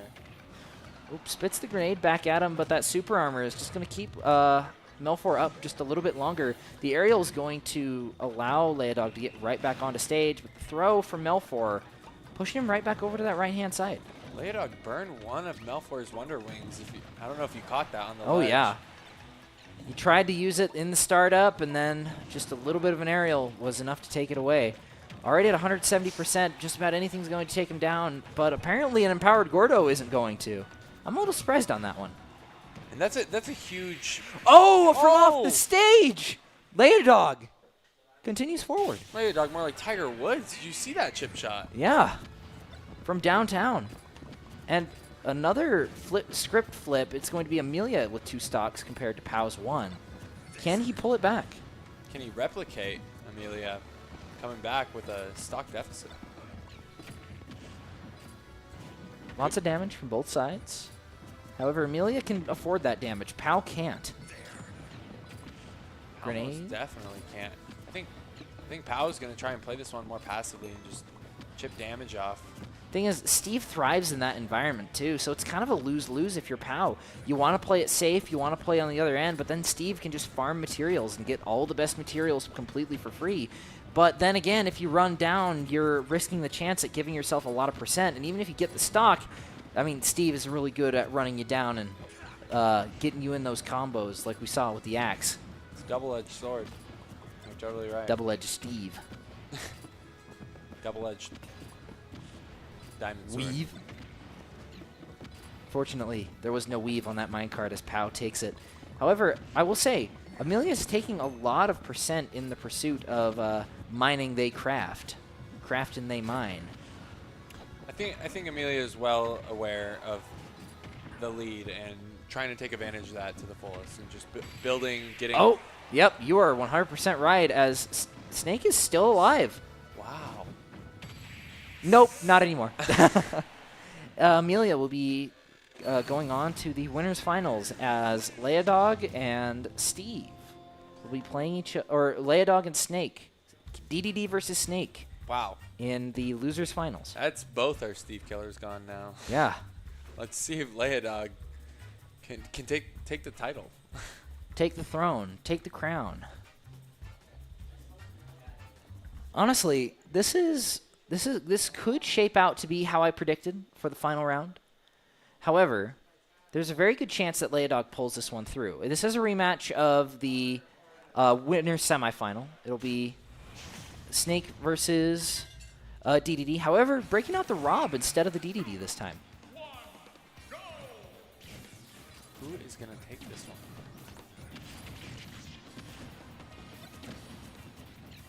Both players. Similar starts, but Pau taking the first combo chain. Yeah, Pau starting off with a lot more damage. Grenades are thrown. Rob C4 using that fidget spinner. Oh man, C4 just barely clips Rob, and it's going to put him all through the animation. It might be in the air, but unfortunately for him, the grenades are laid in such a spot where he can't really capitalize on any combos. Pau doing a good job at spacing him out, doing a lot of damage really, really fast with the grenades, and then running up to punch where needed. The fidget spinner is out. I'm not going to call it a gyro. I like your fidget spinner nickname, but boot to the face is still going to take Rob down. Yeah, and just like that, Pau takes a stock. This is how he has to play if he wants to walk away with a win in this tournament. Yeah, Pau once again leading into it, trying to get a little bit of damage off, gets the parry. Leodog really needs to find any sort of combo just to take Snake down a peg. But Pau is not really going to let him have it. He is, as the kids say, cooking right now. Pau losing his chain. Ooh, able to get right back on the stage. LD, Leodog 11. If I'm Pau here, I'm playing really aggressive. I'm really trying to take a second stock from Rob here. And Yeah, taking the momentum and keeping that 3 stock going into the last stock. Yeah, really both of these players have the same goal right now. Get this stock as quick as possible. Unfortunately for Leodog, Pau is going to get it just that little bit sooner. Pau is all too familiar with the situation here. Let's see if he can close it out, unlike with Steve. Yeah, Pau sitting right on that right on the side of the match, or right on the side of the arena, running off. Leodog is trying to get a little cheeky hit in, but it's gonna get laid down. Gonna get put to bed. Night night. Go to sleep, Rob. What a great dodge from Pau, but Leodog cannot find this kill. But there it goes. There it is. That's what he needed. He needed to find the kill, and it turns out it was behind the seat cushions. All it took was a grab. Yeah, last place you'd ever expected. Ooh, Snake with the fidget spinner. I would love to see fidget spinner coming back. Oh, at Rob. Pau just Wow. SD'd. This might be a little closer than we thought. Pau. Is he gonna let it happen twice? The choke on the 3-stock lead. Surely not. Yeah, or actually, I think this will be the third time this would have happened. Really? But I will say, Leodog is creeping up in percent. Snake kind of struggling to close it out. Pau needs to be careful here. The SD is really gonna hurt not only his stock count, but his mental. And it's like going from a 3-1 lead to a 1-1 tie. Just like that, and not even a minute, felt like. Yeah, good grab out of Leodog. Is going to bring Pau out just a little more, but the C4 out of nowhere. Wow. It's going to give him game 1. 2 surprising C4 kills. Got one on Steve. Now Rob taking game 1. Pau. That's what we were expecting. Didn't choke the 3-stock lead that time. Yeah, I mean, we're seeing a lot of growth out of him. I mean, he's at least when he's losing, he's not losing by I was at 2 stocks and now I'm at none. So now I'm glad to see that he's winning. I was kind of hoping that Leodog would pull through on that one though, but Well, we're just going to have to see how it goes game 2 with the counter pick. Kind of an interesting counter pick into Snake, picking a map with quite a few ledges, especially, or quite a few platforms near ledges. However, I'm sure Leodog knows what he's doing. Yeah, no, Leodog needs to switch things up here. I'm even thinking a character switch. I think this is a tough matchup for Leodog. It's a tough matchup for both of the characters he plays, though. Rob is very heavy, same with Team DDD. I will say DDD is a little bit more awkward than Rob, but also he's played a lot more at DDD, so I'd imagine he's a bit more comfortable in that regard as well. However, Pao sitting at almost 100% already, as DDD is only at 67. They're 76, now at 94. 67 for DDD is not that much. Yes. It's like using DD-deflation. It's like 10. Yeah, it's like a certain percentage of percentage is just non-existent when you're playing a heavy. Especially heavies with good recoveries too. Yeah. However, Pao doing a good job at avoiding a lot of the attacks out of Leodog. I say that, and he immediately gets swallowed. Big damage from Leodog on to Pao. Still hanging out on the ledge, is able to get back, has to pull himself up, though. That's a lot of damage that he had to take in order to make sure he could get back to the ledge. However, he's back in that same situation, able to push the Gordo back as Leodog still continues to try and push up, and that is going to be a stock on the board for Pao. That was a close call on that ledge with that grenade save. Barely caught that. Yeah. He's lucky Leodog missed the timing on that down smash. Pao letting us know that he has grenades. Because I forgot. I was worrying that he ran out. You know, that his backpack was full. Maybe a new hand has touched the beacon. I don't know. Weirder things have happened. But Leodog, able to get him up. Pao still doing quite a bit of damage. Unfortunately for him, not quite able to get around the DDD. Just playing a really good game of keep him in the air. It's like Pao is basically a balloon right now. He's just trying to... Leodog's trying to keep him up in the air. There's something else I just noticed. The snake grenades, they kind of blend in with the background of this map. Yeah, they do. It's a little tricky when they're in the air. And it's like they're darker. Yeah. The only thing that really gives them away is that white gleam, but what else gives them away is the fact that Snake just took the stock. Leodog sitting at 2-1. However, Pao in a good position to take this stock from DDD and bring them both to a one-stock situation. It's a grab, but can't capitalize on it. Ooh, good. There we go. read Doesn't from even need Pao. to capitalize on the grab. Doesn't. Just like that, he has a lead. 20% lead for Pao. 8 now. Yeah, Pao looking to close this one out. He's already got one win on the board. All he needs is 2 more. He wins this one, it puts him at match point. Leodog trying to close the distance, is able to fairly well, just not able to get any big combos started like you'd probably like to see. Barely missing that down tilt. Big damage from Pao, just kind of camping out in the center. That's all he really needs to do. Avoid the Gordos, avoid the suck, avoid the hammer, especially avoid the hammer.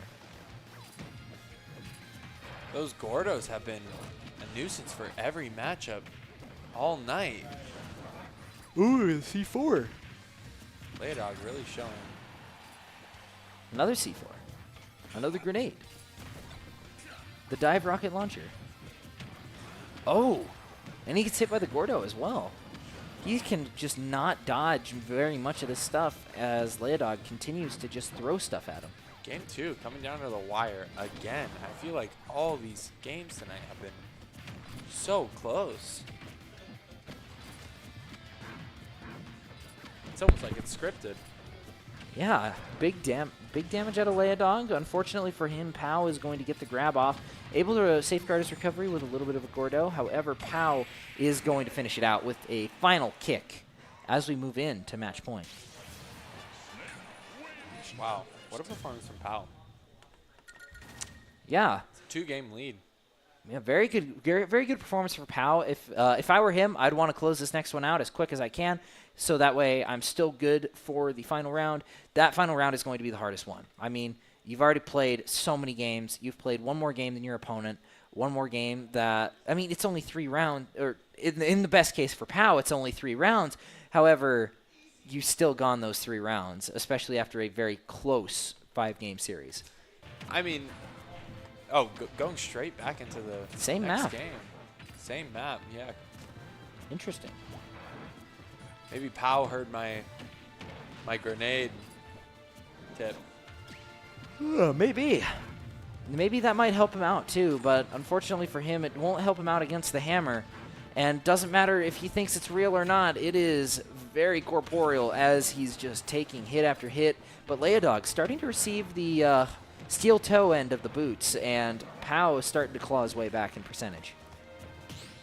Pow with the grab, but what a block from Leodog. Pow getting the grab again. Can he capitalize on it this time? Good missile. Leodog sending him off stage. Ooh. The Gordo. Those Gordos all night. It's just all he's needed. All he's needed is the Gordos. They're like his friends. It's the power of friendship. Ooh, but Pow with a dash attack is going to send him off stage, barely missing the missile. The jump, but jumping right into the fist. That's DDD for you. I mean, 140-ish and not going off stage. Yeah, DDD finding some good combos. Hasn't taken a hit yet in this stock. Snake still looking for his way back onto stage. Is able to get there, but the second he's there, it's just right off once again. And Leodog's going to find it, and not even taking a single hit in the process. Great timing on the up smash there. Nerves of steel from Leodog, playing with confidence. I mean, he's been in this situation who knows how many times, just in game on the line. It's the last chance he got to really make a play, and Pow is your opponent. You're just trying to get something done, and Pow is not quite able to get back on stage. I mean, you can't really do a whole lot unless you're on stage, and when you have a character that really relies on having platforms and solid ground, it's really neutering your offensive capability. And not only that, both these players have played dozens of stocks already. When are they going to give in? When does the wear and tear begin to show? Doesn't look like anytime soon. Leodog guarding the ledge. Good up smash, but can't get it on Pow. Pow is on life support. Any second now. Is that... No, Leodog cannot find the smash. Yeah, no Pow. smash. However, Pow has also not really been able to find much either in terms of regular hits as well as smash attacks. Both teams are just really at a stalemate. Yeah, this seems like one of the most consistent game matches we've seen tonight. I mean, Leodog got the early lead and just has kept it the whole time. Yeah, And we haven't seen a lot of that tonight. Yeah, in Smash Bros, it's really what you want to see. You want to keep that momentum swinging in your favor, and Leodog has done a really good job at that, and it's going to close it out as well. Leodog putting their first point on the board, currently sitting at 2-1. Still at match point, however, they're going to need a few more wins in order to close this out. Not just the momentum swinging in their favor, that hammer. Jeez, Leodog, good performance. I mean, after all those matches, pulling through and winning, that takes consistency, and that's what we need to see, and that's what we are seeing from Leodog. Yeah, that is definitely one of the most important things. In fact, I'm surprised it's not one of Doc's keys to the game, to keep your composure. But going into this one, we're still at match point for Pow. All he needs is one, and Leodog knows it. What will he do? I don't know. I'm not on the stage. I have no idea what these players are going to do. But I do know that they're going to hit each other really hard, and we're seeing that really, really good right here. Pow doing a lot of damage. Leodog slapping back with a lot of damage. I'm going to bring up my slap contest thing again because that's what this kind of feels like. Just one big hit after one big hit. Big damage comes through. Gordo onto the shield. Not going to find anything. Leodog knows how to reduce, reuse, and recycle with that Gordo. Did you see that? Oh, yeah. Back to the ledge. For Leodog, Pow does have to use the grenade in order to get back, but that's going to leave him very open to the Gordo. Oh, Leodog going to miss the aerial guard. However, Pow still able to get back on stage. Or still able to get back up to stage, and then Leodog's like, no. Flicked him away. Like a gnat on a horse. It's like shoe bug. Just like last game, Leodog coming out off the start with a slight lead. See if he can hold it and take this to game 5. It's looking like it. That's for certain. Yeah, Pao just needs to get a little bit of damage on so that way he can take him down to second stock. That's really what you're looking for if you're Pao here. Pao is struggling on finding these kills. I mean, he's getting the percentage up, but he can't get these final smashes in. Yeah, and that is really going to come back to bite him if he can't find that final little bit of damage that he needs. The Gordo is going to come down, and that's going to be it for Leodog's stock. Not enough in the super jump. Not the biggest deal, as Leodog was high percentage with the lead, but now, just like that, Pao takes the lead. 13%. Flipping the script once again, as we've seen many times tonight.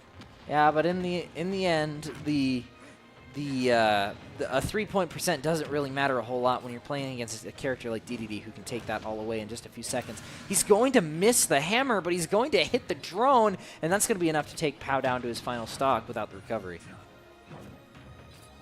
Leodog. I would say high percent, but at this point, I don't even know for sure anymore with Leodog. Pao guarding that ledge, but Leodog breaks the combo chain. Yeah, Leodog's still able to do quite a bit in terms of damage. All he really needs is to close this one out with Pao, and then they go to game 5 where winner will take all. However, Pao really needs to find the pick here if he wants to win. He's currently sitting at 2 points and in threat range of being reverse swept, and that's not fun for anyone, so you gotta figure out how you can finally take those stocks. DDD sitting at 157%. This is prime time to kill him. Already at 63, Pao still looking to get close, but King DDD just doing a good job with the edge guard. Doesn't quite know where he wants to spit him, ends up spitting him out off the ledge. How to hit that 360 before he spit him out there. Yeah. Just to put a little style on it. Yeah, put a little bit of style on it, but oh, he missed the recovery again. Twice. Pao is sitting at 99% though, so it'll be very easy for him to take that final stock. But Pao, if he's able to get it, this is an even playing field. Suddenly, for Pao, this is in reach. He can grasp it. His fingers can feel it. Oh, but off the edge, not quite able to tech it, and we are headed to game 5. Wow. Lots of game 5. Yeah, lots of game 5s. I mean, it is the finals, so it is kind of what you'd expect out of it. I mean, you get the best players in the tournament. You get the best games out of the tournament. Has your prediction changed at all? No. Short answer, no. Long answer, no, but because I feel like we're going to see the comeback out of Snake. I mean, the reverse sweep would be cool, but a lot of the time we do see it capped off by the previous leader, as Leodog does take a bit of damage from his own Gordos. Leodog not off to the best start, but shouldn't matter that much, as gets Pao in a combo chain, bring him all the way to 50. Ooh. Lots of damage onto Leodog. The mortar comes up, and it comes back down, and the Gordo comes out, and Leodog can't find it. Oh, Great back timing on on stage. that Gordo and that parry. That was excellent for Pao. Yeah, 2 explosives come through. Neither of them find. Both players swing. Both of them miss, but Pao lands the second one. Lots of grenades coming through. Does redirect the Gordo. That's what you want to see. Oh, gets the swallow on it. Doesn't find its mark. You hit the bird with the grenade. Unfortunately, the bird hit you with a hammer, and one of them has a lot more kinetic energy than the other. Leodog went back to last match with that last stock kill, hitting Pao off bottom of stage. Pao really using these grenades, trying to almost taking a timeout, feels like. Yeah, lots of damage from Pao. He's doing a good job at racking the damage up, but we're running into the same problem that we've seen over the past few games, just not being able to close it out. Lots of damage being racked up, but nothing really to show for it. Pao still sitting at 40%, looking to get a little bit more damage. King DDD at 162, but the double hit on the Gordo, that's going to hurt, and he is really hurting at 80%. Pao really needs to focus on not letting Leodog get this extra percent in that kill percentage. However, that kill is going to bring things up to an even ball game. We're currently 2-2 stocks. Leodog is sitting at 0%, but Powell, once again, we have to reiterate, he is at 100% now. He was at 80, but now he's at 100. Leodog looking to chase him off stage, doesn't quite find it, doesn't want to go any deeper. He knows that he figured that I don't want the same thing that happened to me, like happened to me twice last round. So, decides to, maybe we should stay away from that for a little bit. Leodog guarding this ledge. But Pow is not off stage. What an excellent recovery. Yeah, Pow doing a good job at recovering, already at 150%. All Leodog really needs is one big hit here in order to really finish things out, but he hasn't really been able to find it. Pow's done a good job at zoning himself down, making himself hard to hit. But the Gordo's coming through, bouncing right over him, dodging the grenades. Leodog not really able to do the same. We're almost seeing a reverse of the situation. I mean, now Pow is at high percentage, and Leodog just can't seem to find the kill, but take it back just like that with the hammer. Yeah, grenade's going to bounce that Gordo right back into the shield once again. Shield doing work to bounce back all the projectiles as Leodog is looking to close this out. Lots of damage being racked up. Grenades are getting spit back out. The Gordo's coming through as well, already up to 29%. Leodog with the swallow, too. Barely getting it. Yeah, luckily that sucks in just a little bit and allows you to do some things you normally wouldn't be able to. However, boot to the face is always going to take the stock. Pow's grenade stopped that Gordo, and I think that saved his life there. Stopped it mid-air, but Leodog does not care. Pow's high percentage. We do not care. Leodog doesn't, that's for sure. Yeah, Leodog definitely does not care. However, Snake cares a lot. That's why he's got the grenade on him at all times. Unfortunately, it doesn't do a whole lot sitting in your hand. It actually needs to be by the opponent. Otherwise, you just blow your hand off. What a waste of a good hand. Excellent parry by Pow, but it's looking like Leodog is going to walk away with this one. Can he guard the sledge? Ooh, so close. Pow really needs to focus up here. Yeah, Leodog's still looking for that final hit, but Pow is just throwing the grenades. He doesn't have time for any of this, but unfortunately for him, the Gordo has plenty of time. That's going to do it. And that's going to be Leodog advancing. Wow. To the grand finals. Leodog versus Steve. Steve versus DDD. Is Leodog the Steve killer? I don't know. We're about to find out. We're about to find out. Should be an exciting finals. Yeah, it's OPZ versus Leodog. OPZ, Steve. OPZ, Zativ. I think I like Steve more. I mean, Easier. S and Z are pretty much the same letter. Pretty much. So, like, you just, Some sharp edges in Steve. there.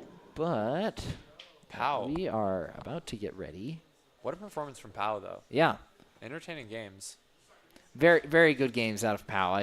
I gotta hand him props. He did a very good job at kicking back in there and getting it done, but just was not quite able to close it out. We also got to keep in mind these players have played dozens of stocks. Oh yeah, At the tons tip. of games. How much can they take?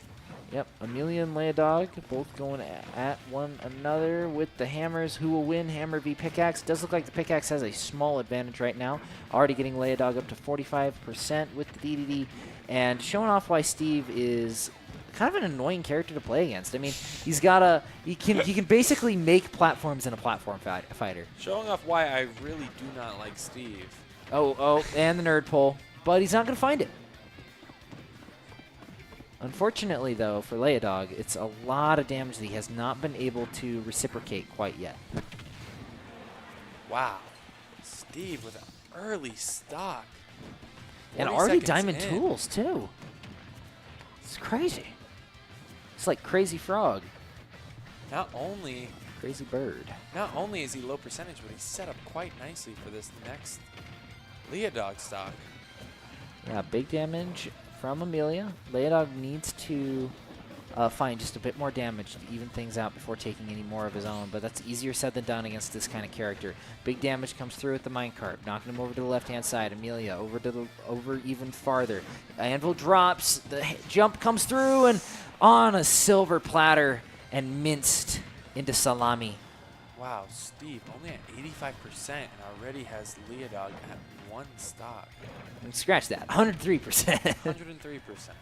Oh man, the axe comes out looking for a little bit more damage, is able to find it, just not quite where he would like it.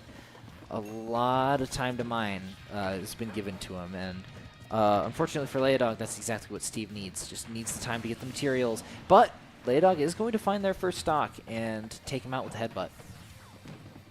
Steve here still with a commanding lead. 0% 2 stocks to Leodog's 1 stock at 100%. Ooh, using the All he needs now is a good combo chain and heavy, and that's going to be it for game 1. Ooh, yeah, knocks the Gordo back. Isn't going to quite find it, but he does destroy a lot of the infrastructure that Steve has built up.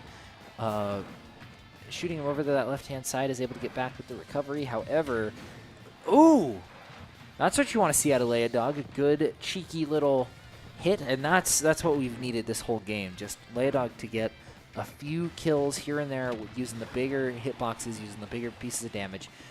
Gordo comes through, doesn't quite find it. Amelia does whiff the combo start.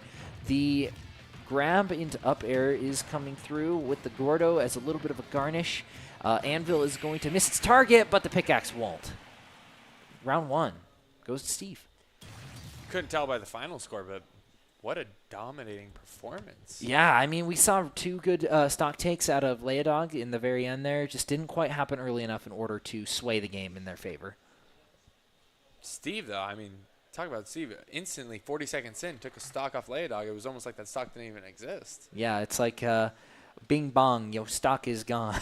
I wonder if Leodog's going to take that as a wake-up call. And no, sticking with DDD. No, sticking with the big penguin. I respect it. They say he's the biggest, the largest, even. From the looks of things, though, Steve going to his bunker strategy, just sitting around, not doing a whole lot, until he comes out with his sword and the Night 1 of Minecraft classic of spam your mouse button until the thing dies, which, I mean, it seems to be working super well for him currently, but the Gordo is going to put a little bit of a wrench in that. Both players up to 50% and still counting. Steve showing off his building skills. It's not the Golden Gate, but it is a bridge. Yeah, unfortunately, building skills aren't nearly as valuable here, but you know what is? Hitting things with a big hammer, and let's just say King DDD is pretty good at that. Ooh. Steve playing baseball. Hit that Gordo twice as fast, but back twice. Yeah, I mean, that's exactly what you want to see. You want to keep that Gordo from staying as your enemies, and if it's yours, that means if they come anywhere near it, they get hit by it as well.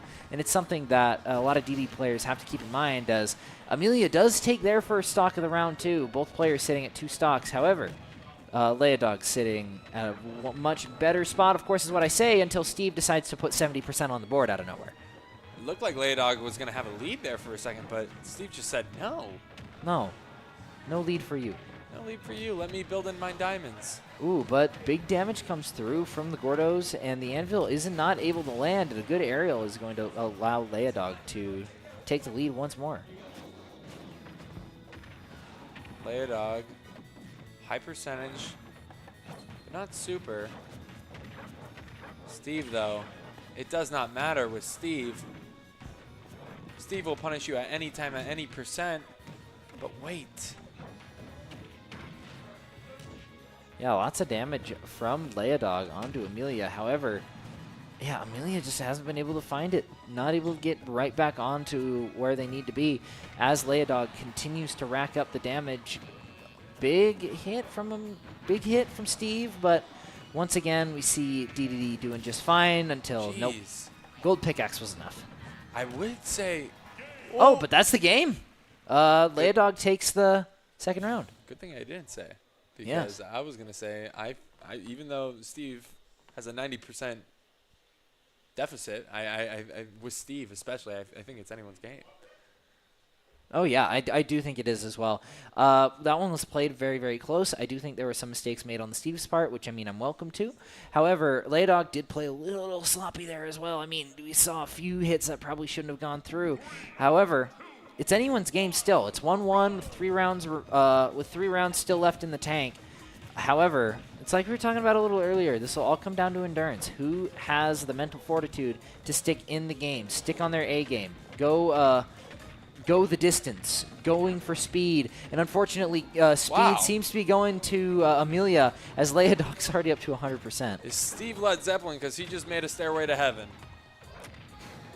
Heck, Ooh. heck yeah. Oh, Wow. and a highway to hell, too. Just like that, 30 seconds, breaking his 40-second record of taking a stock. Yeah, Leodog really struggling to find anything, not even a hit so far, as Steve is just running the show. Oh, bounce that thing right back. It's like, nope, you can't have it. Then Leodog's like, no, you have it back. And then Steve's like, no, I insist, you take it. And then Leodog took it. Already, Leodog is at 100%. Steve, 3 stocks left, 80%. Oh! Oh, what a recovery! That was like by a cat's whisker. Barely. Unbelievable recovery by Steve.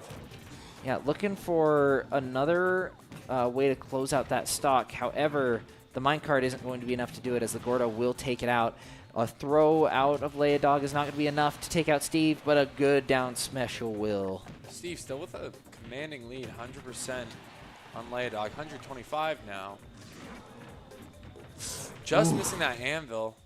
Dropping the We've seen anvil. that work a lot tonight, that's for sure. Yeah, the Acme Corporation is making a lot of money off of Steve's anvils. However, they do kind of go to waste as they have not hit their mark quite yet.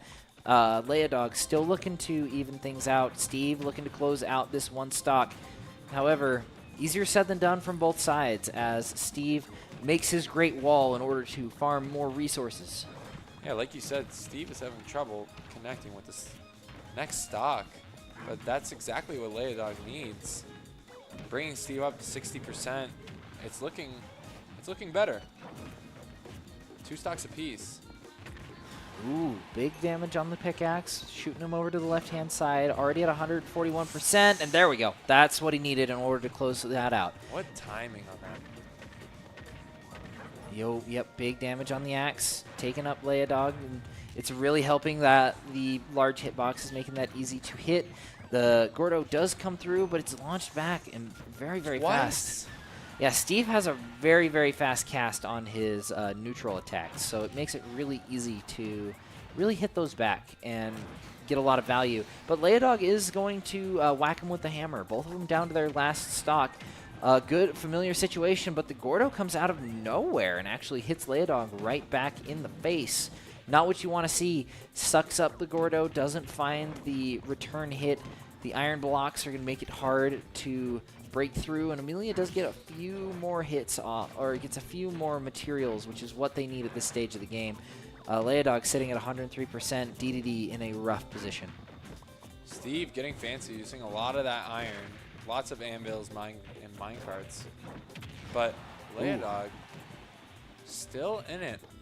High percentage though. Steve low. It's not looking good for Leodog, but it's still anyone's game. Oh, what a good pickaxe. Ooh. And that's not going to be too. enough. Oh, but the lava will.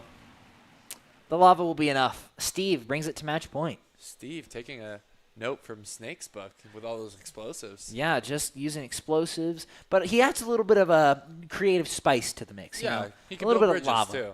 A little bit of lava. He just needs a chicken. That was a good reference there. It's easy to make the Minecraft ones because they write the jokes they're write themselves. They're easy. We've seen them 100 times. It'll be good when the second Mario movie comes out. Then you can make them for Bowser too. That movie looks incredible. It looks by the really way. good. I'm very hyped for it. I think it'll I'm be a good very movie. hyped for that movie. From the looks of things, Steve is not very hyped about this going to map 4 and is just chopping down DDD like a tree.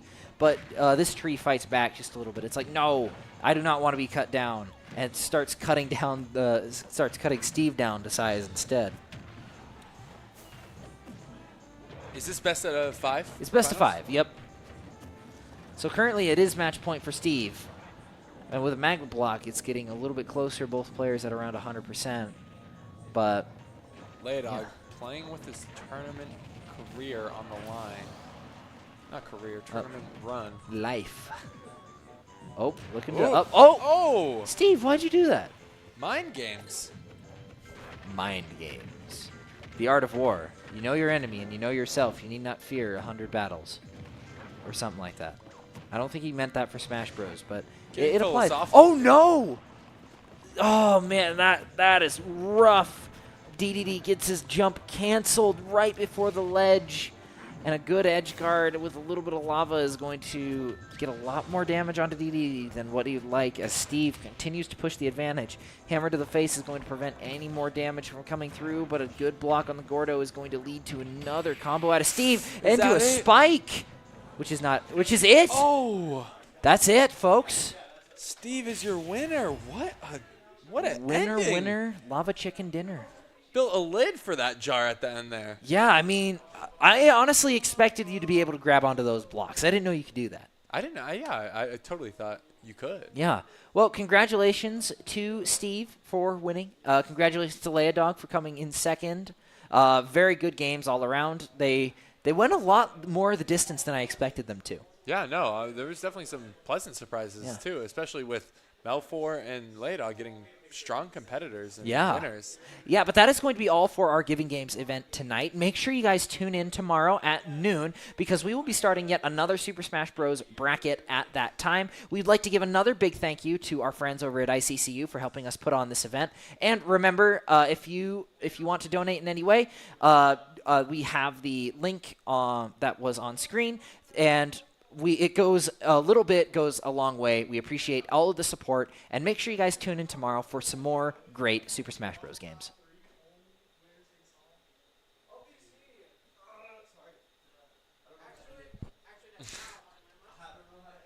Oh,